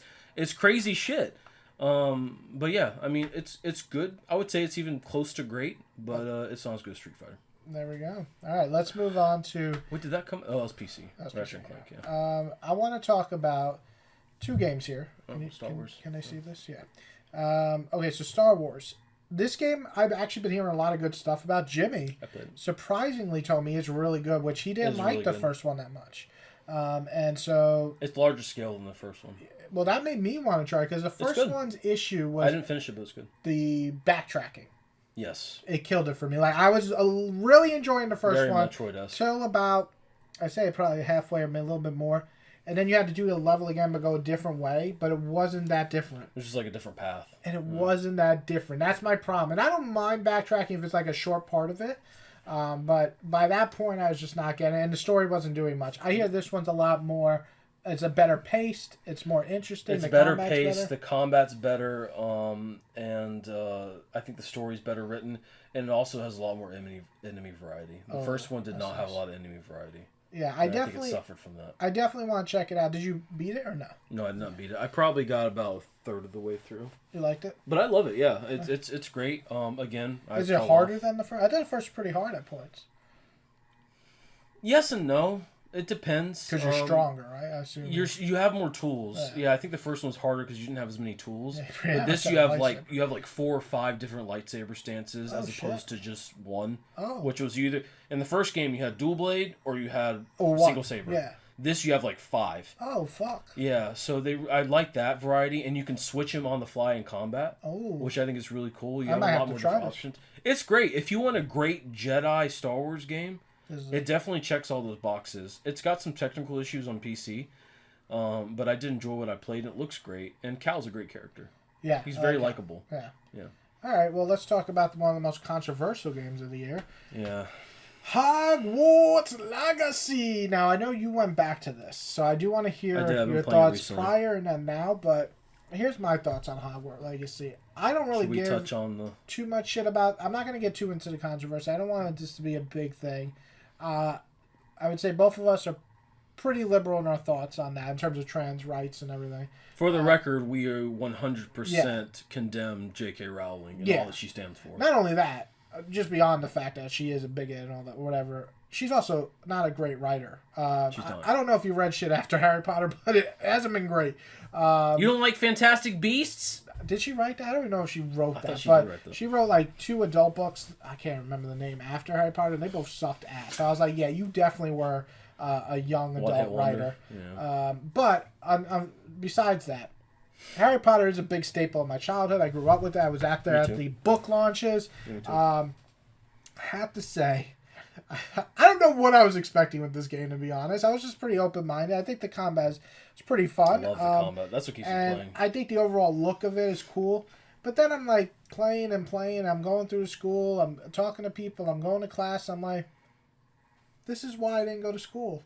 Because I fucking hate school. I cut school every day. So when people wanted that experience in the game. I did not. I don't know why I didn't think I would be going to fucking school when it's called Hogwarts Legacy. And so, yeah, the second that I had to push a fucking ball as my school, I was like, yo, what the fuck is this? And then they're like, oh, we're going to have a pop quiz. I'm like, yo, I am not doing that. It's not as bad as you think when you go through it later on, because the classes basically just become cutscenes for you to learn new spells. But I couldn't. To do mini games. I couldn't, man. Like, I couldn't even get through the first, what was that, the first 4 hours? Because the first hour is pretty cool. Like, you're doing all the crazy attacks with, like, mystical, like, you're in some ancient magic stuff. Yeah. Like, all that was cool. It started off great. Fucking guy gets eaten by a dragon, I think. Where's that Baldur's Gate? No, that happened. That's Hogwarts in the opening. Yeah, so it was good, and then I just was like, oh, this is school. I don't want to do this anymore. So I dropped that shit real quick. But that was my experience. I think that's fair, and I think you said like you were more a Harry Potter fan when you were younger, not so much now. Yeah, I haven't watched the movies in like 8 years or 9 years. You know, and Amy and I have talked extensively about this because I felt guilty buying this game. Yeah, I bought it at launch. So I bought it at launch. Obviously, you know, Rowling receives some proceeds from this, as small as they may be. But she's a billionaire, so yeah, it's not going to really matter to her. And I think you helped convince me that you separate the art from the artist. And even though there are elements in this that may seem bigoted with stuff like goblins and stuff like that, but Amy and I have had those conversations. But the point is, leaving all of that aside and just looking at it as a video game, I think it's decent. I think it's a good looking game. I think it's got competent RPG elements to it. Yeah. What keeps me playing is the combat. Yeah. The combat is exactly what I've wanted from a Harry Potter game forever. Yeah, the combat is definitely the strongest part. It checks all of those boxes and it feels fucking great, and that's why I keep playing it. Yeah. The story is what it is. It's not anything amazing. It's very, like, oh, you're this mystical heir of this ancient magic, and you're trying to figure out why, and you got to go through all these trials, just like fucking Harry. You know what I would have liked? It's just like a normal fucking story. Yeah. Like just a kid growing up. Yeah. Why we have to be magical? Too magical. Why can't we just be magical? You got to be special and all this shit. Yeah. But none of us are that in real life. Yeah. But all of that aside, what keeps me playing is the combat's great. And I have been playing on PC recently. I played it when it came out. It had terrible technical issues, and going back to it, it's better, but it still crashed on me about 3 times. It's not optimized very well. Yeah. I mean, I got a fucking beast at home. I got 32 gigs. I got, an i7 13th gen fucking CPU. I got an RTX 4080. I got a 2 terabyte SSD. I got a fucking beast. And yet this shit has crashed 3 times, and I can only run it at about 40 FPS in max settings. Yeah. When in most modern games, I can run Baldur's Gate at max settings at like 130 FPS. It's much better looking game. It's optimized way better, but it's a PC game, so of course. But that's a whole separate issue of PC games not being optimized today. But it's good. I don't think it's a contender. I'm glad that I played it. And I'll keep playing it here and there. Going back to it, but what keeps me going is the combat. I think the combat's great. It feels good, and for that part, it's fun. But other than that, I don't think it's anything noteworthy or it stands out. Yeah, I didn't really love it, but I'd still give it around 6 or 7. I think a 7 is a good rating. I'd say an 8 for me. Yeah, I would say that's fair. It all I wouldn't put it higher than that. How much you really invest into that type of world. But yeah. And I will say, I think the spells and all that, when you get the dark art spells and all that shit's awesome. Yeah. Like, you just fucking kill people. Well, the combat, everything with the combat I enjoyed. But unfortunately, there was a lot of stuff around that I didn't enjoy. Yeah. All right, let's do, this is the last, right? We usually go to about 100. Probably won't have much. Oh, Liza P. Yeah, we go to 100. We got Dredge. I don't know this. Okay, this is pretty crazy that we're like in the 80s and we're still in the mid 80s. So many. Fuck, man. That's pretty impressive. Liza P, I played it. So Liza P, you played, and I want to talk about Life A Live, because I didn't play Live this. Live? Live a Live, yeah. Mm-hmm. I want to play this. I've heard a lot of good things about this game. Everybody keeps telling me to play it like I would like it. Is it an RPG? It's an RPG, yeah. It's very old school. Yeah, I saw this. But I heard it's very fun. And it does look fun. It looks very fast-paced, which I like. So, ride a horse. Yeah, I've heard so many good things. I think it's on the Switch. Oh, it's on PS5 now too. Oh yeah, it's received pretty well. So yeah, I think I've seen it on Steam. Dude, the biggest thing though, even when they're on sale, even on the PC, this fucking game doesn't go below like $30. And I don't know if it's because it sells well or what, but fuck. Anyway, Liza P. Liza P. I heard a lot of good things from you, and then it kind of dropped off. Yeah. It's another Demon Slayer. This and Lords of the Fallen, which we'll get to, because I was really excited for that coming into this year. Both of these I feel like were a little bit disappointing. I do not think they're bad games. I think they belong in about the 8. Yeah. But I would not put them higher than that. And I think the reason for that is they're just I hate to be this person. They're not Elden Ring. They're not FromSoft games. Yeah.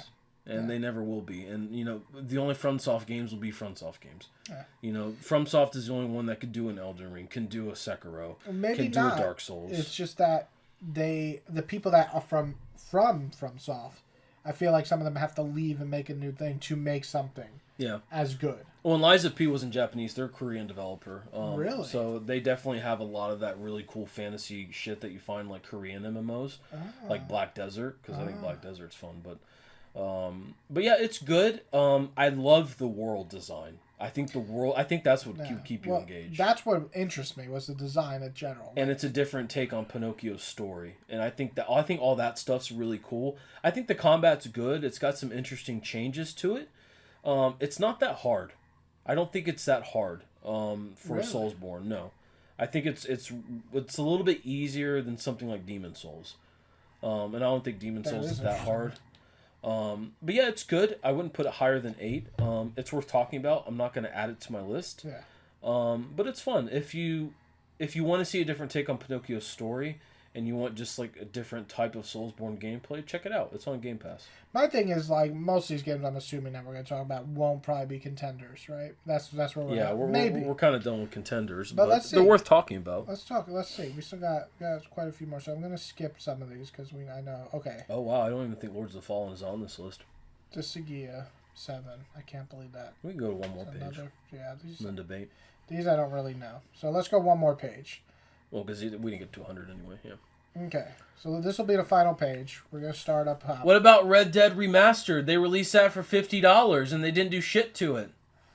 Yeah, fuck that. I don't even like the original. Did you see it on the fucking earnings call that one of the fucking managers for Rockstar, because they asked her I think IGN asked her, they're like, do you think that this is a reasonable price for what this is, for not having any remastering to it or anything like that? We're like, well, do not forget, this comes with the Undead Nightmare DLC, which of course everyone loves. And, we think this is a good value for $50. It's like, it's fucking 13 years old! And you're only doing this because the only other way you can play it is on Series X. Yeah, they're fucking... And they just want to give people on Switch and PlayStation a chance to play it. They know what they're doing. I would like to get it if it's $20, but I'm not going to pay full price for it. If it was a remake, I'd buy it. But it's not. But even if it was a remake, they wouldn't sell it for $50. They'd sell that shit for $70 so fast. Well, let's talk about remakes. Yeah. Super Mario RPG. So you only played a little bit. I've only played a little bit, but I have enjoyed what I've played. I really enjoyed it. It's fucking hard. I got to the fucking sword guy. I died 3 times. So, the big one Mario RPG, I'm playing it again, and I'm just like, I played this when I was a kid, and I'm just playing, I'm like, how the fuck did I beat this when I was 7 or 8? I don't know. But I'm playing it now, and I'm like, okay, I died once, I learned my lesson, let me go back and figure it out. The game definitely has a very hard curve, and it reminds me a lot of Persona. Yep. Or Shin Megami, I should say, reminds me a lot of this. But it's punishing. You die, boom, game over. Go back. Restart the boss battle, no checkpoint. No checkpoint, you're just fucked. And I love that. I gotta say, I love that. It's challenging. I will say, it does feel a little bit more simple than I remember. Yep. And I think that just comes with now. I do have my third party member now. It's a little bit more fun. You kind of use each one to kind of take different enemies. So it's starting to come together. But I will say, I absolutely love the way the story's told. You've seen some of it. But every time you go to a new place, they're like, what happened? And Mario just reenacts the fucking events. And he like shapeshifts into different people. Yeah. It's great. No voice acting. No voice acting, but I think that adds to the charm. It's a gorgeous looking remake. It looks great. I don't know if you've seen the original. No, I've seen the original. It looks good for its time. For its time, but this looks gorgeous in terms of what the Switch can do. It's a very different looking Mario. Very different, and I love that. The boss battles are the best part of the game by far. Like, so you got up to the sword. So I got up to the sword, on, the first boss. The hall. Yeah. So later on, you get to the more boss battles you get to, the better this game becomes, because the boss battles are unique enough where you got to do them in a certain rhythm or certain moveset or hit a certain thing to win. And it's action sense in the sense of what you said earlier with like hitting an A to defend yourself to take less damage. If you don't do more damage, you will fucking get fucked. Right? That's why I keep dying on this boss. If you don't hit A to block yourself, sometimes you block 0 damage. You miss it, 14, and you only got like 20. You only got like 38 health. You're like shit. So I really do love the challenge of it. I think that's adds something different to Mario. It is a contender for me. It just makes it for me. Yeah. I'm really enjoying it. Every time I put it on, I play for about an hour every time I play it. Really enjoy it. I won't say that it's amazing or anything, but I do say it's a great remake. And that, the year of remakes, really. Dead Space, Resident Evil, Super Mario RPGs, this, Advance Wars 1 and 2. Again, a remake. Red Dead Redemption. Pikmin 1 and 2. Oh, wait, now you're fucking me up. Remaster's different. So it's not even remastered. But yeah, so very, very, very good. Yep. I wish I could talk about Advance Wars. I wish I bought it. Advance Wars? I haven't bought it yet. Oh, that, yeah. I want to. I will. And that's another hard fucking game. I know you never played this, but that shit's hard. Talk about Stray a little bit. Oh, Stray. That's I didn't even see Stray on here. Oh, there it is. It's there. Stray, I didn't play it. I heard it was decent. It's okay. I heard it was pretty good. It's okay. It's very different. It's got an interesting art design. That's what I like about it. Yeah, it's again no voice acting. It's all silent. Sorry, not to interrupt you. No, the soundtrack, Final Fantasy. That's what I want to talk about. Final Fantasy 16 soundtrack is fucking amazing. Amazing. I actually listened to it outside of playing. It is great. And wow, I was impressed. Okay, I'm sorry. You can go back. That's really all I had to say about it. Yeah. I didn't play a whole lot of it. I only played about a couple hours. You think it's worth $20 if I see it on sale? That's what I would probably pay it for. $15-20. Yes. Like maybe 15. 15? Yeah, I've heard it's not that long. I heard it's only about 8 hours. Oh, well, I want to talk about a game that's I have the same feeling. Ghostwire Tokyo? Yeah. I didn't play this. Ghostwire Tokyo. You haven't played it? It's been on Game Pass a while. I feel like you would like this. I feel like it's very It's a spellcasting shooter, though, which I'm not really into. It's a very, very, Japanese, samurai feel. And I feel like you love, the lore of that style. Like Demon Slayer is his favorite. I got a samurai symbol tattooed on my body. Yeah, so I feel like this would work better. Like a real white jerk-off. I will say, what the craziest thing about this game, dude, and I say this as, like you just said, mystical spellcast, the combat's fucking fun.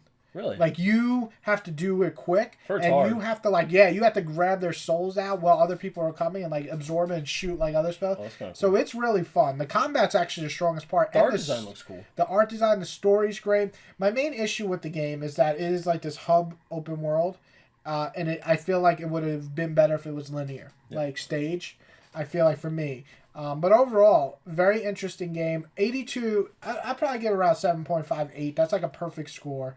Not in my top list, but I think it came out last year, but this must be the Xbox version. Yeah. Okay. I think it was a timed exclusive for PlayStation. But yeah, I definitely think you should give it a go. I think you'll like it more than me, and I like it. I'll definitely check it out. Yeah. It's on Game Pass now, I'm pretty sure still. So. Try it out. I think you will. Is there anything else? Let's see. I think that's kind of it. All right, one more. One more. Let's go. I'm surprised Lords of the Fallen's this low. I mean, know. It's kind of like... There's a couple of games that I want to talk about. I tried Like a Dragon. I just don't think I'm into Yakuza games, honestly. Unfortunately. I don't like the gameplay. Alright, so I'm going to say something blasphemous and people are going to hate me for this. But ever since the new one, which I did like a Dragon, not this one, but the Yakuza 7. Yep. It came out and it had dub.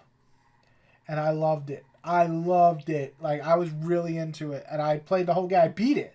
It was my first Xbox Series X game. Really, you like the dub?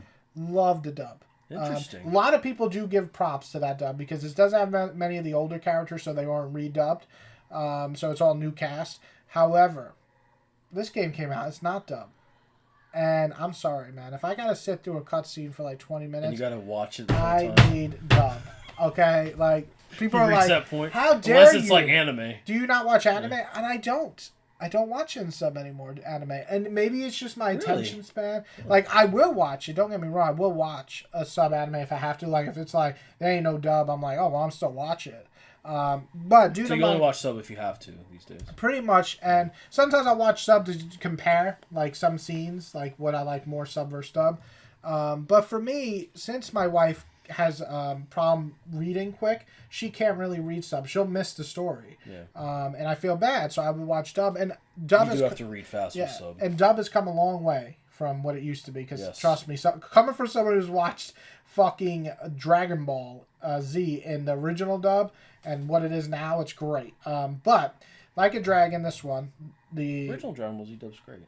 I love it. No, I'm talking about Ocean dub. You don't even know that shit. Ocean Not before dub? Funimation. Oh, go look that shit or up. like Sean Schemmel wasn't doing Goku. No, it was like Vegeta was like, Goku, you can. It was bad. That sounds awful. Awful. I'm gonna show you after this. But Like a Dragon, this one, it didn't have the dub, so I got bored. And it's kind of sucks. I also don't like this combat system as much as I like the new ones, because the new ones are turn-based RPGs, and I really like that. This was like the traditional Yakuza. Yeah, and they made a side game that just came out. Not this one, but another one that just came out like a week ago. That's a side game to the newer games. Man Like a Garden or yeah, some but shit now like they're back to the fighting punch. And listen, I've just never been a huge fan of Yakuza.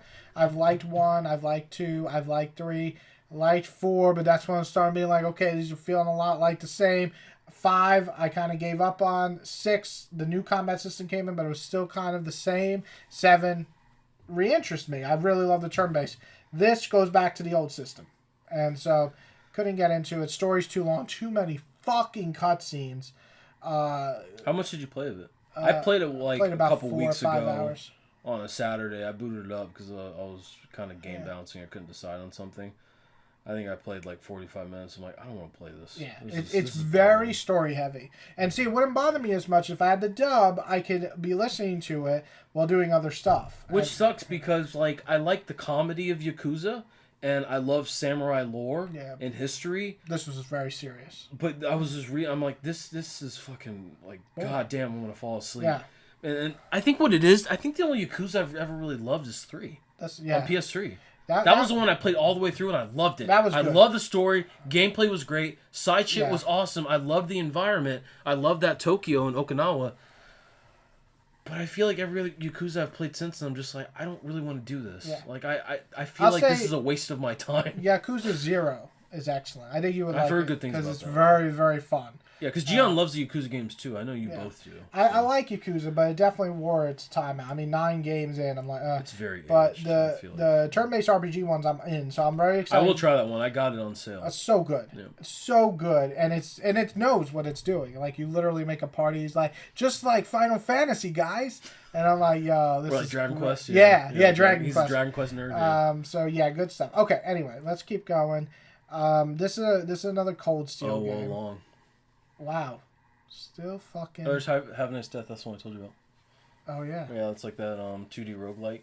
You should pick that up when you get the chance. There's still no fucking... Lords of the Fallen? Holy shit. Yeah. That shit sucked that bad, huh? It didn't suck, but it definitely... Alright, what is it? I'm gonna scroll fast. I heard good things about Ghost Runner 1 and 2. Did you like the Aliens game? Alien Dark, I did not like this game. Was it bad? It's just like everything that I would have loved should have been there, and the way you move and I don't want to get into it. Fire Emblem Engage. This is another game I'm really enjoying. The combat's excellent. The battle system is the hardest it's been, and I love it. But the story, I don't know what the fuck is happening. Like, you're just gathering rings, and the rings have the spirits of the old characters from the old games. And they're just like, I'll join you. I'm like, what are we fighting for? And the Dragon Divine is your main character, and she's just like, I'm born. But she has titties and everything, so she ain't just born.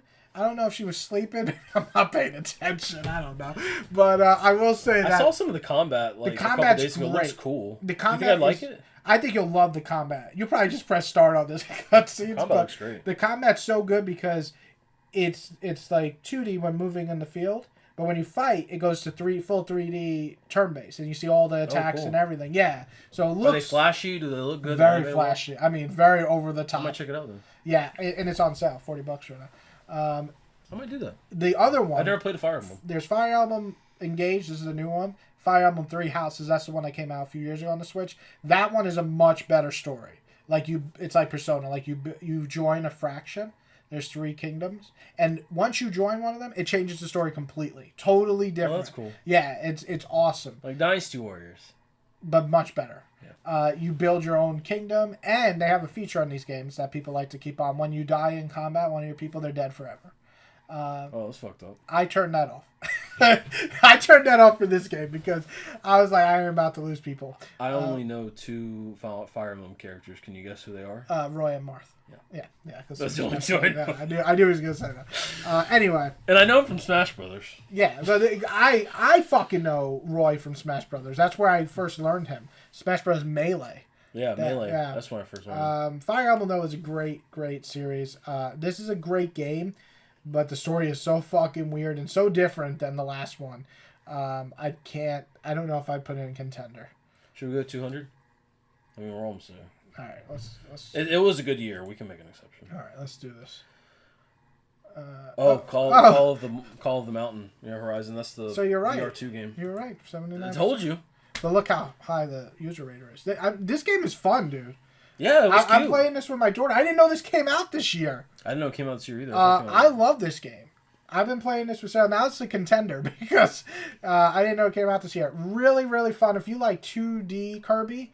You said this was your best. These were your favorite moments in gaming. Yeah, playing. Kirby with Sailor. I'm playing with my daughter, and my daughter she's still learning how to play games, but her favorite thing in this whole game is when you get to the end of a section, you go through a door, and she gets mad if I go through the door. So she has to walk up to the door. If I go through the door, she goes very mad. Now if she goes through the door, you know what she does to me? She goes through and goes, every fucking time we go through the door. That sounds like Sailor. But in terms of the gameplay, it's actually simple enough that kids like it. My daughter is killing things in this game. It's awesome. But if it's too much, she gets scared. She can jump on my back, and then I can fight. It's very, very cool. Very jump in. I mean, you get like 2 lives every level, and you can't die. You can't die when you fall.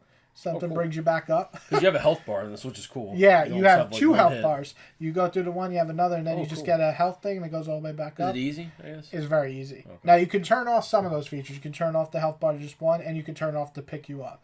But I keep those on for my daughter. So, very accessible for kids. Adults, too. And it's beautiful. And, Forgotten Land has a whole, cool, eating cars and stuff. That's cool. In this game, you get these little stars or weapons. You absorb these special enemies once in a stage, and you literally destroy the stage. You become a fucking fire-breathing dragon and shoot through all the different levels. That sounds pretty dope. Yeah, I want to be a fire-breathing Kirby. Dude, you get the sword. The big ass sword. He just swings and it cuts through the whole level and kills 20 enemies. That's pretty cool. It's great. So yeah, Kirby. Really good. I couldn't believe this came out this year. And I don't think Forgotten Land came out this year, but it's definitely worth noting. That's also. I think it did come out this year. Did it? I'm pretty sure. Maybe not. Oh wait, Wild Hearts and what was the other one? Go back up. Oh yeah, Wild Hearts. Look at that. Wild Hearts. Yeah. Oh yeah, that's Call of the Mountain. That's the PSVR 2 game. So, yeah, Wild Hearts is good. I didn't play enough of it. I agree. I think it's good. I feel like as far as a clone, it's the best Monster Hunter clone I've played. Yeah. I would say. For sure. It's very pretty. It's very shameless in trying to be like it. You know what's really weird about it? It's a pretty game, but it also feels dated. Yeah. Isn't that right? It's got a good art design, but it's not very technically good looking game. It looks a little bit rough. The combat's fun, but I think it's a little over, they convolute it. Yep. Like, you can do all these combos, but I'm like, you're not going to do half of these. You're just going to fucking kill them. It's pretty fun. I will say it's much quicker to kill monsters. Yes, you can kill a monster in like 10 minutes. Yeah. 5-10 minutes as opposed to like monster in like 20 or 30. Yeah. So I will say it's good. It's more accessible for people that can't handle Monster Hunter. Yeah. Or it's more action based. Yeah, if you want a quicker pace, I say it's definitely quicker pace than Monster Hunter. Okay, what else we got here? Pigman. I'm surprised that Lords of the Fallen isn't here. Oh, Persona 5 Tactics. Really fun so far. I've only played... I stopped playing yesterday. Maybe like 4 hours so far. 3-4 hours. Right. It's really cute. It has the same cast. I like that it takes place after Strikers, so it actually talks about Strikers and the original. And the girl in it, the new girl, she's a lot of fun. So I like that. So yeah, and overall it's pretty fun. All right, let's get to 200 and we'll stop. Oh, right there. There it is. Like, the man who erased his name. Yeah. What a weird fucking name. The hell is Nocturnal? I don't know what that is, but Party Animal's pretty fun. I played that with Seller. Yeah. Pretty fun. You ever play Fall Guy? Yeah, very similar. That yesterday. You basically go around the level and you just like, and you like knock into each other. That's the whole game. Oh yeah, I think I've seen. Yeah, some of it. it's a lot of fun. Where's? Can you know? Let's just go to the bottom page. I want to see what else is on here. System Shock. Oh yeah, System Shock Remake. Are those two? I'm shocked. Wow, yeah, I'm a little shocked too. I thought. Can you look it up? I want to see what it got. Let's see. Is it really that low? Let's see. Spell fucking One Piece ahead of it. Oh shit. I'm surprised it's this low. Because it was getting a lot of 8s. Oh, right. Assassin's Creed. We didn't talk about that. Yeah, what the fuck? Where's the falling even on? Assassin's Creed Mirage is a disappointment. I'm not gonna lie. I was really excited for that game, and holy. Not that one. No, that's this one. Yep. 75. 75. Wow, that is really low. Yeah, Assassin's Creed Mirage. Just alright. I was really psyched for that game. You were. Because I'm like, they're going back to like the first Assassin's Creed with combat. It's a love letter to the first game. That's what they marketed it as. But and it came out and it's like, oh, this is just like a lower budget version of like Origins and Odyssey and Valhalla, but not nearly as good. He said, "Fuck this guy. I'm going right back to Valhalla and give him another go." Yeah. So what's interesting is people who watch your videos know that we did a video on ranking Assassin's Creeds, and I put Odyssey and Valhalla at the bottom. Yeah. Which is recently, because I got them on sale on Steam, and I'm a fucking addict, I decided to buy them. And I've been playing them both. I've been playing more Valhalla recently as opposed to Odyssey, because I'm more into Norse mythology than Greek mythology. But I did, and we talked about this, I did what you mentioned in that video, which was, I'm going to look at these through a new lens of looking at them just like action games and not as Assassin's Creed games. Yeah. That there are action games first and there are stealth games second. Yeah. And I did that, and I've been enjoying, weirdly enough, just by doing that, I've been enjoying them a lot more. Yeah, when you have that mindset, it changes things. It changes your perspective of how it's playing. Because I think I went into them with such a sour feeling of like, oh, this isn't anything like the Assassin's Creed that I know and love, so this is dog shit. But the combat is not as poorly as I said it was. I think it's a lot better than I said it was.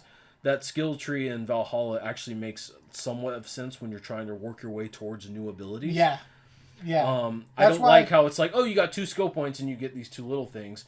But it makes sense with its system. It's just too big. I think the thing with Valhalla with the skill point, like, I understand what you're saying, like, you don't always unlock moves. But the thing I like is, like, when it adds, like, 2.5 more damage or whatever, I felt that. Like, because the enemies are getting stronger, I need to get stronger. It's not an easy game. I've died quite a few times. Dude, some of those raids at the second half are fucking hard. Yeah. And dude, when you go after the mystical beast, or some of them fucking murdered me because you can't do the same tactics as you do on them. So, but it's fun. I've been having a great time with it. It happened with what happened with me. Remember, I fucking hated Origins when I played. I was like, I returned that shit. And then a few years later, you were like, Odyssey's pretty fun. I bought Odyssey. I was like, you know what, this is pretty fun. And then Valhalla became one of my favorite Assassin's Creed games. So it is a great Assassin's Creed game. Yeah, I think it just matters how you play it. I will absolutely rebut on my original statement of saying it was the worst one. Might not be the best, but it might not be the best, but I would even like, this might sound crazy to you, but I would even potentially move it into my top 5. Yeah, I think it deserves to be there. To be honest, it's a very different Assassin's Creed. It's not for everyone. It's not. And the stealth is probably the worst part about it. But the combat with the action, is so fun. Action elements of it are great. I like the abilities a lot. Yeah. The voice acting's decent. Yeah. The world is beautiful. Yeah. Like, when I was still in Norway, I probably spent like a good 5 hours in Norway before I left for England. So pretty. It was You're talking about the incredible. ice, right? Well, yeah, and just the fucking sunrise and the Aurora Borealis, and I'm playing on max settings on my PC at like 130 FPS. I'm like, this looks fucking beautiful. And you know what? It runs well when it's not crashing. God damn it. Crash, it's crashed on me probably 3 times in like the 20 hours I played. And it's frustrating because it's always like in the same section. It's during combat sections, which is the worst. I'll be doing a raid, I'm halfway through, and if there's too many enemies on screen, bam, it crashes. I'm like, that's bullshit. That's rotten. But nonetheless, when it's not crashing, it's optimized well. It looks beautiful, especially on a 4K OLED monitor like mine. And I've been enjoying the hell out of it. And it feels great. So everything that Mirage should have been. It's everything that Mirage should have been. And that's what's weird about it, is I had such high hopes for Mirage. And then you went back and played and I'm like, well, this feels a little rotten, so let me go back and play Valhalla and Odyssey. And I've been enjoying those more than Mirage, because I got to be honest, man, like, that's probably my biggest disappointment of the year. That's fair. I expected a lot more from Mirage. I think for me... Gian loved it. He loved it. He played all the way through. He loved the story. I don't know what it is. I think Basim's a good character, but I don't think the writing's particularly good. Yeah. I think the voice acting's just okay. And I think the combat it's too simplistic. Yeah. It doesn't have any of those crazy ass abilities or any like of the depth that say like Odyssey or Valhalla has. That's what I heard. Like it just feels like a simple. light. Yeah, it feels like a light version of that, and it was a $50 game, so it makes sense. Yeah, but still, it should be better. Yeah, I mean, it should have been better. So big, they should be better. Well, all right, so this is a hard choice. You have a lot more choice than me. I already have mine. You can write them down. I know, because I know what my favorite game. Okay. Or what I'm gonna do. You want to go first? I only have 4 that I would consider. Yeah, I'll go first. You always usually go first. Yeah, so Tears of the Kingdom, Baldur's Gate 3, Street Fighter 6, Super Mario Brothers Wonder, Diablo 4, all great games. Can I guess? Well, good thing. There's one I didn't mention. Tears of the Kingdom, fantastic game. I've been touching it here and there. I've really been enjoying my time with it. It's, I usually take my Switch on road trips like this when I come up. I've been driving the whole time, so I've been playing the car. But whenever we came up a month ago and Amy drove, when we came up with her sister for her mom's birthday, I played it the whole time in the car. It was great. And, I've really been enjoying it. It's a fantastic Zelda game. It's also magical. I don't love it as much as Breath of the Wild. Okay. But I do think it's a great Zelda game. Okay. I think it's a step in a good direction, and it's magical. And it's also a magical game just like Breath of the Wild, and I've really been enjoying it. That's win-win. Baldur's Gate 3, also an amazing game. I haven't played enough of it, which is crazy to say because I played like 30 hours, and I still feel like I've barely done anything. Did you get to Act 2 or no? No. Shit. But what's funny about Baldur's Gate 3 is it's like Breath of the Wild or Tears of the Kingdom, where you can sit down and play those games for like 2 hours, and you feel like you didn't. And you feel like I feel like I didn't do shit, even though you're enjoying it, you're having a good time. You're like, I haven't done enough. 100% Baldur's. That's kind of what I stopped playing because I felt like I'd spend 2-3 hours. I'm like, I did not even do a mission. I think I just looked at things. I went back and did the inventory and. Yeah, so I get that feeling. Yeah, but I love Baldur's Gate 3. It's one of the best looking games I've ever seen. Yeah. It's really nice to see. I don't want to sound like an edgelord here. It's nice to see, and maybe that's just because I've gravitated more towards PC gaming in the last year. Well, it's nice to see a game that works. It's nice to see a game that is PC first. Yeah. Because that is rare these days. It is. I mean, we don't have a lot of AAA games that come out these days that are optimized well for PC. Yeah. They're fucking messes, and it's a shame. Yeah. Like when Hogwarts Legacy came out, I was so excited to play it. I'm like, this fucking sucks. Like how poor the performance of this is. Yeah. It's like if I spend $3,000 on a new PC, I want it to be able to run games in the highest frame rates with the highest settings. Yeah. I should be able to do that and not have an issue. But that's a developer issue. That's a whole entirely different issue. But Baldur's Gate 3 is also great.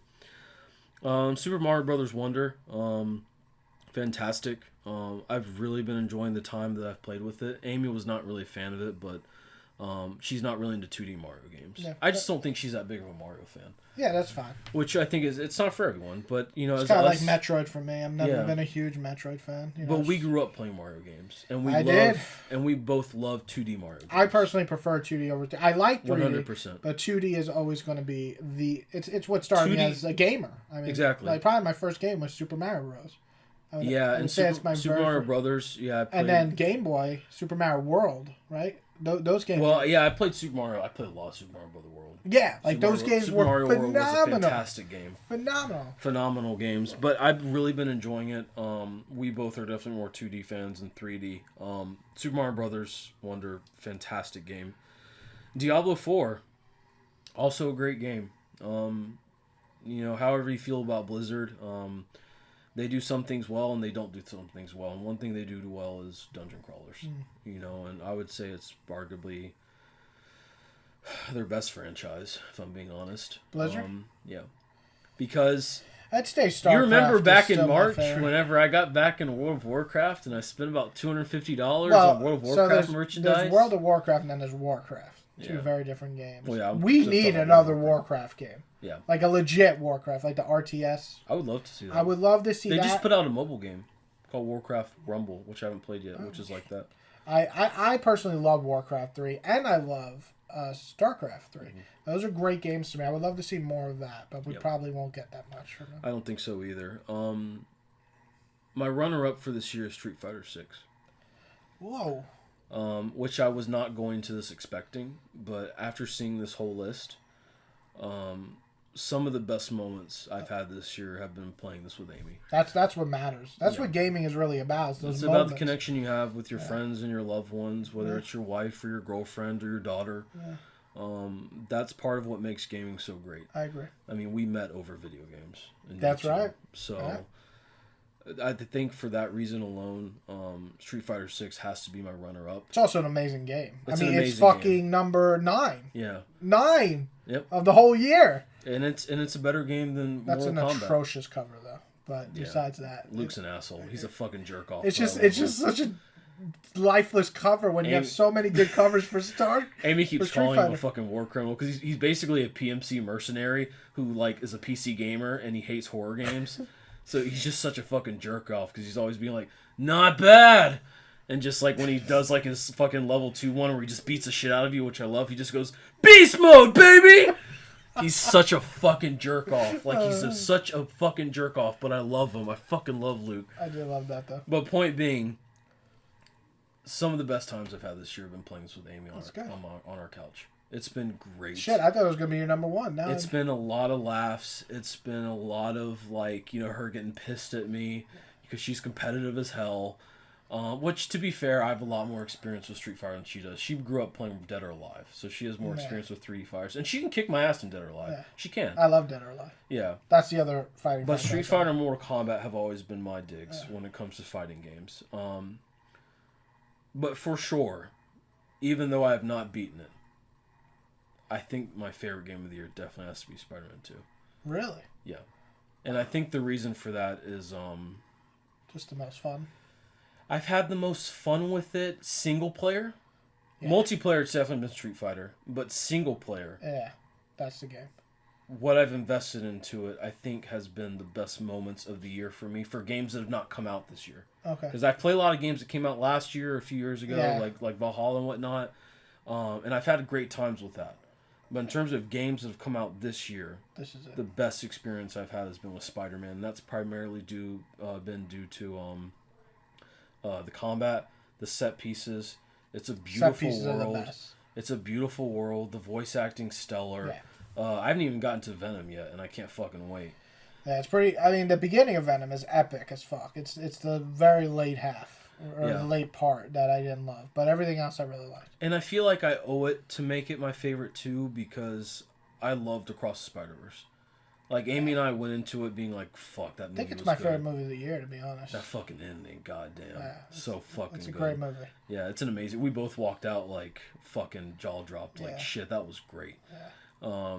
But I think it has to be Spider-Man 2, and I think I think it's a start. It's a stacked year. Yeah. You can't really go wrong with any of these top picks. And I think, playing it made me realize, too, like, Spider-Man was really my first superhero I loved. Yeah. I think for a majority even before, like, Superman and Batman, which I probably read more comics from at the time. The first comics I read as a kid and, like superheroes I loved was Spider-Man. When I fucking stabbed my hand like a stupid little kid with my dad's fillet knife, and I got a cast on my arm for, like, 2-3 months. Do you know what colors they were? Red and blue. Yes. Because you know you're Spider-Man. Because I love Spider-Man, and I always have. My cast. Yeah.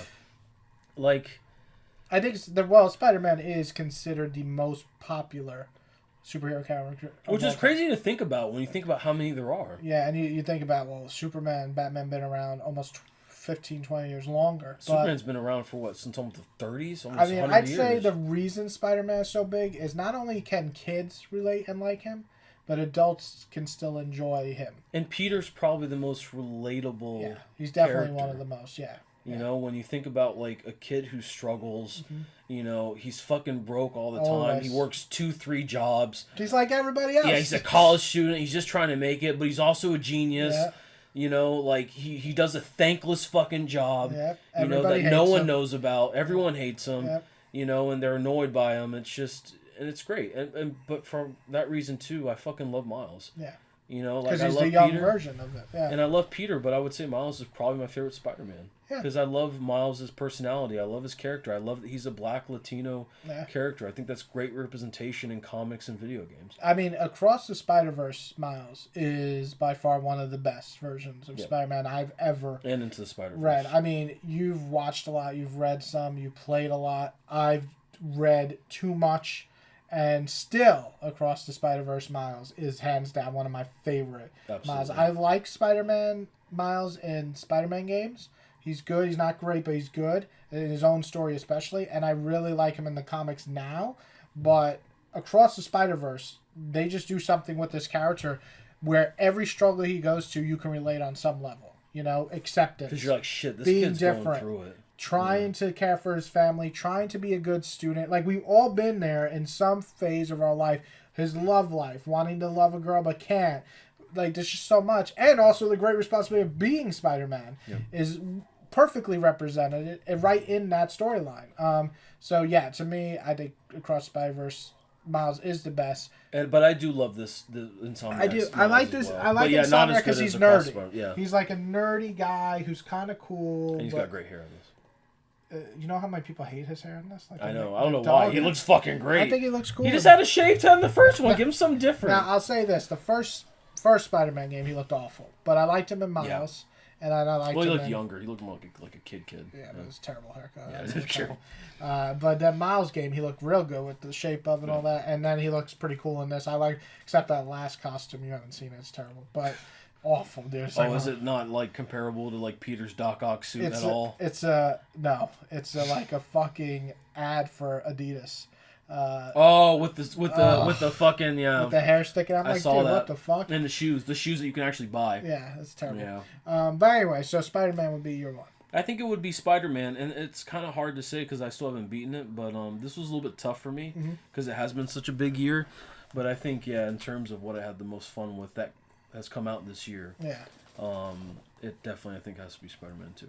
And if I can just say, I'm so fucking happy for the guys, the animation studio Across the Spider-Verse, because they just won an award for innovation in animation. Good. And I think that's fucking awesome. Looks fucking great. That movie is a fucking visual feast. Yeah. So that the fucking first opening one with Gwen's world and the music and all that fucking chills down my spine, man, because that shit is beautiful. And the Vulture, where it changes the art design midway. Where he's like paper and then fucking crazy. Yeah. Crazy. Dude, they did so much Love good that shit. Fucking movie. I gotta watch that again. Amy just bought the Blu-ray. Did she? Yeah, I gotta buy that shit. Anyway, okay, so Spider-Man's yours. Definitely Which I think is a great pick. I feel like I know what yours is going to be. This is going to be a really tough one. Like I said, Kirby really did have some of the best memories this year for me, if not my favorite moment playing with my daughter. But on a technical level, and so many other amazing games, I can't put it as my number one. But I enjoyed it. Baldur's Gate 3 is another game where technically I love this game, But when I started losing interest, it just couldn't hold up to some of the other games that I put more hours into. And Super Mario RPG, very fun. Nostalgia hit me hard when I first turned it on. I was like, holy shit, this brought me back. But again, I think I'm like 4 or 5, maybe longer. No, I'm probably about 6 hours in now. It's a lot of fun, but it's not. It just can't reach that. And Fire Emblem, same thing. I love the combat, but the story, I'm so fucking lost. If you ask me who's who, I'm just like, I like the girl with the bow and arrow. She's pretty cute. And I like the big gay guy who's like, oh, my muscles. Dude, this guy's fucking great. He's like, in Fire Emblem? Are we going to bake a cake? I'm like, yeah, this dude's fucking gay. I love it. I have to say that I love those games, but they're not there. Now, the games that I'm trying to decide the hardest are my two games that I just can't figure out. And I'm going to put... Fuck. It's really hard, this one. I don't know. Do you know what my number one is? I think so. Alright, so... My number one... No, I'm going to put my runner-up. My runner-up is... Sea of Life. Sea of Stars. Fuck, I keep thinking Life for some reason. Sea of Stars. What a game. What a surprise. I love playing games like Spirit Waves. Spiritfarer. Yeah. Like, the way this guy talked about this game, I think he found a new religion when playing this game. He was, like, so into it. It was a spiritual adventure. For 12 hours one day straight. Yeah, right? To you, it was like a game that... And so it made me cry because it had a character in it that was indicative of my mom, which is why I connected to it so hard. Yeah, and those to me are the best experience. Like, when you play a game and you were just so blown away. Emotional notes. Yeah. And, Sea of Stars, I'm playing it, and I didn't feel emotional, but the feeling of just being with this... You only get 3 characters in the whole game. Yeah. Being with this group, your sister and this fat guy who uses a cooking pan to fight, but he cooks for you, and he's just like, you guys doing okay? And like just like this feeling of hominess as you're going through these crazy trials to get to the end. It's just wonderful. And so it really, really just resonated with me. But my number one game. Don't troll me. Do you know what it is? I do. What is it? I'd say it. I mean, I could say it, but I would feel like I'd spoil it. Spoil the suspense. Monster Hunter. That's my number one game of the year. Monster Hunter Rise. Is it really? Yeah. You're not kidding? No, not joking. I thought you were going to say Final Fantasy 16. No. You didn't even mention Final Fantasy 16. Oh, I did forget to... Final Fantasy 15 really did... I did love Final Fantasy 15. But again... 16, sorry. I did like 15 too, but not as much. 16, this is the problem with 16. I honestly thought you were going to go with that. My problem with 16 is it has some of the greatest highs of all time gaming. But the pacing issues and just the overall side stories, like those really disappointed me, the side quests. Like really disappointed me. Because I like the combat, but if I have no investment in what I'm doing in the combat, it's... like, why am I killing this fucking gigantic angel? Like, yeah. I don't care. I think that's fair. So it did, I can't lie and say the pacing didn't affect my enjoyment. There were parts where I'm like, come on. And, that did bother me. I still give it an 8.5. I still think it's a great game. But Monster Hunter Rise, man. Absolutely. In terms of just my I forgot about it, honestly. If I'm being honest, I thought you were going to say Final Fantasy. It's kind of a hard answer because it didn't really come out this year. It came out 2 years ago. But Rise? Yeah, but it did come out this year for Xbox. And that's when I played. Oh, yeah, because it came out for Switch. Yeah. I played Switch. No, I think that's fair. Yeah, because when I played it, well, Sunbreak is even newer. Blown away. Like, I was blown away how much time I invested into this. I even like the new gameplay with the hordes or the raids or whatever they're called, where they just keep coming in droves. Like, we did a few of those. Yeah, like that was fucking cool. Fun. The whole mechanic of just how you craft in this game is more streamlined. It's not as hard to get weapons again. That was my one problem with World. There was like, get a fucking nose gem. And I'm like, how do you get that? And you have to fucking break the nose. And it's still only like a 4% chance. I'm like, 4% out of 100? The grind, the drop percentages in World, insane. I think left a lot to be desired. There was some that was 2.5%. Yeah. Fuck, you want me to kill this thing like 50 million times? That was shitty. Especially for like the Elder Dragon armor shit. That was annoying. Garbage. Trying to fight fucking, what was his name? Val. that fucking poisonous that piece guy of shit. fucking Fuck that shit. Because I was trying to get his full armor, and I'm like, I hate fighting this motherfucker. You know, and one thing I love about this game in Rise is that at some points for armor, you can buy pieces. Like not cool. The armor, but you can buy like the carcasses and stuff for the. Or like their fangs or whatever. Oh, you like can their buy parts? them. That's cool. I like that. They should put that in the world. Yeah, I agree. So yeah, Rise and then Sunbreak, which I didn't play as much. I played about 10 hours of Sunbreak, but I played 82 hours of Rise before I went to Sunbreak. Which is crazy for you to do. Yeah, and play a game that long. I beat it. I got to the final boss and I played some of the last like post-end fights, and I went right to Sunbreak. Yeah, this game just I gotta like when I think of games now, I gotta think of the games that like. I can't get enough. You just have fun with the most. Like, besides Final Fantasy XIV, which I got heavily invested again this year, remember? And then I played with my wife, and I really got heavily invested. But that's an older game, so I'm not counting that. The other game I played the most this year was Monster Hunter Rise, and I think it deserves the award for me because of how amazing I thought it was. Now, the other games I mentioned, I can easily say they're just as good right behind them. And I love them all. So I'm going to go with Monster Hunter Rise and Sunbreak. I'm just going to combine them because they both came out this year. I watched Still Working. Oh, wonderful. Yeah, because it needs sun. Sorry. I was like going back and forth. Like, what the fuck? Am I having a seizure? So I'm going to go with Monster Hunter Rise. So it did surprise you. Yeah. He forgot he even was talking 16. About it. Yeah. 16 is great, though. It was a tough choice. I'd probably say those are my top three. Final Fantasy. Monster Hunter 1. No, I would say Monster Hunter, number 1. Sea of Stars, number 2. And Spider-Man.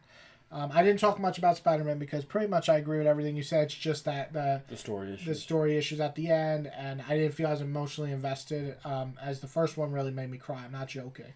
That did make me cry. That ending. Yeah, that fucking got me. Oh, we didn't talk about the fucking dock scene.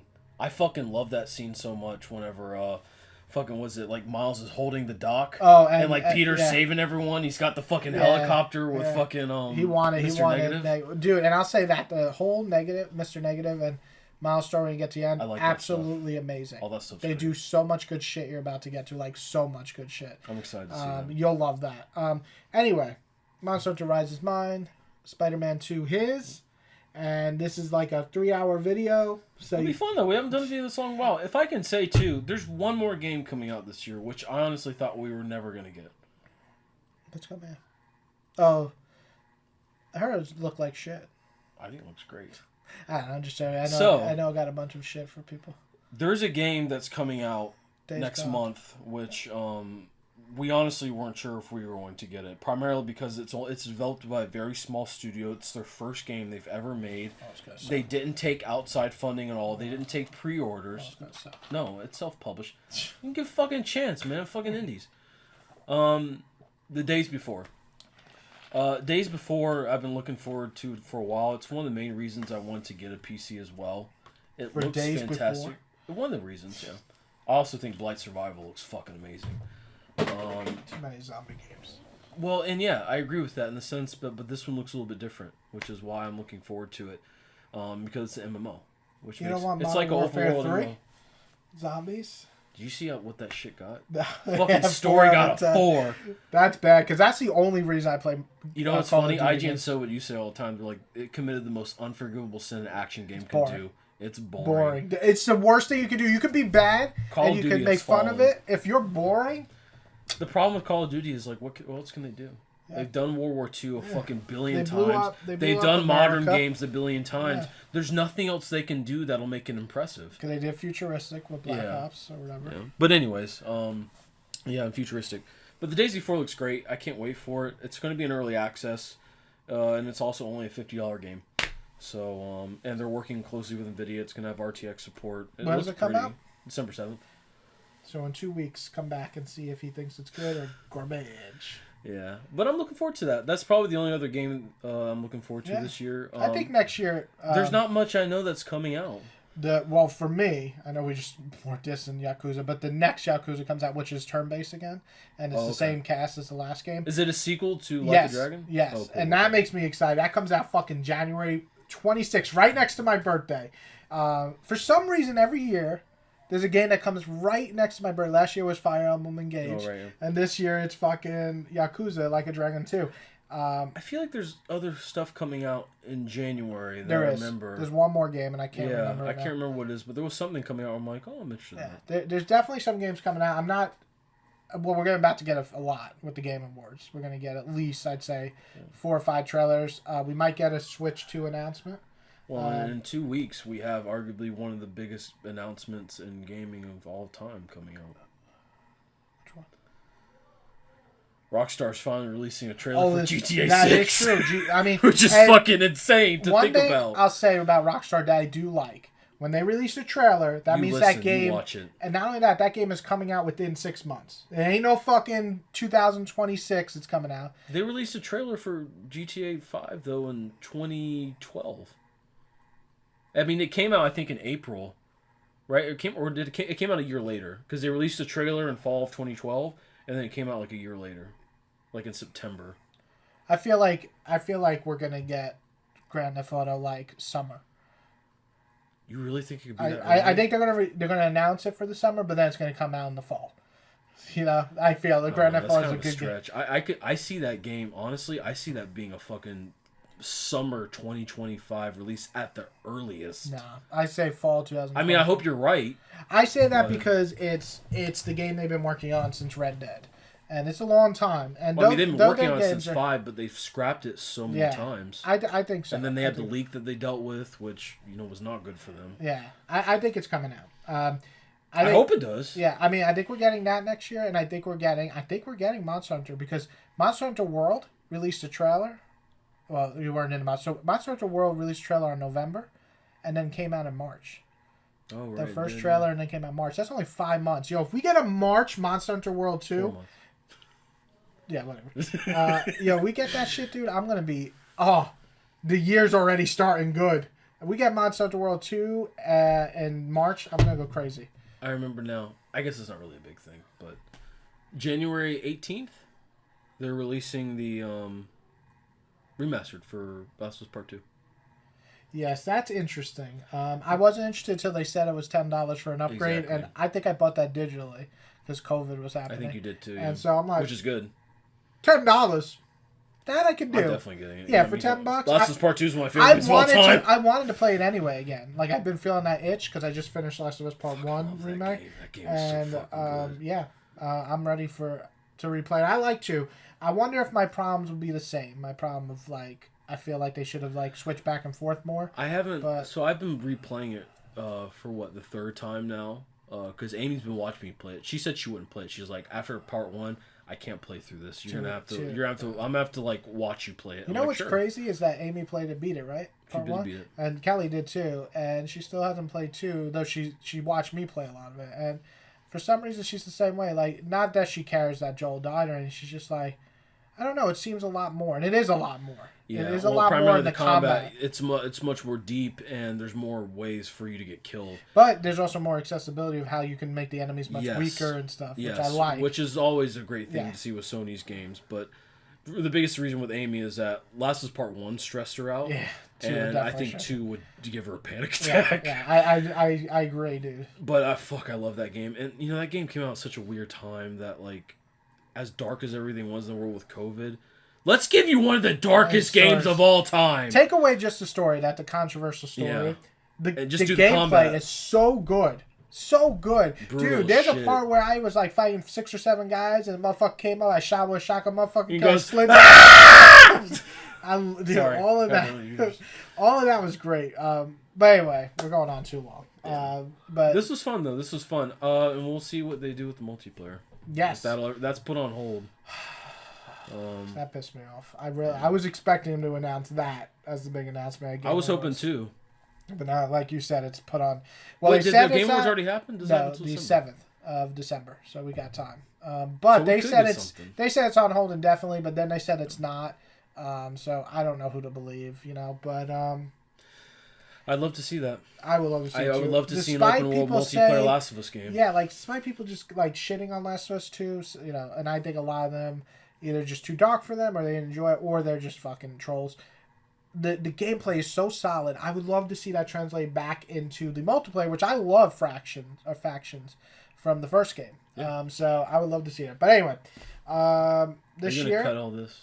Don't cut it. No, I'm not gonna cut. Okay. No fucking way. This is like 3 hours of fun. I'm just gonna put this all shit. Put it all up. I want to see it. So this was nice. Yeah, this was a lot of fun.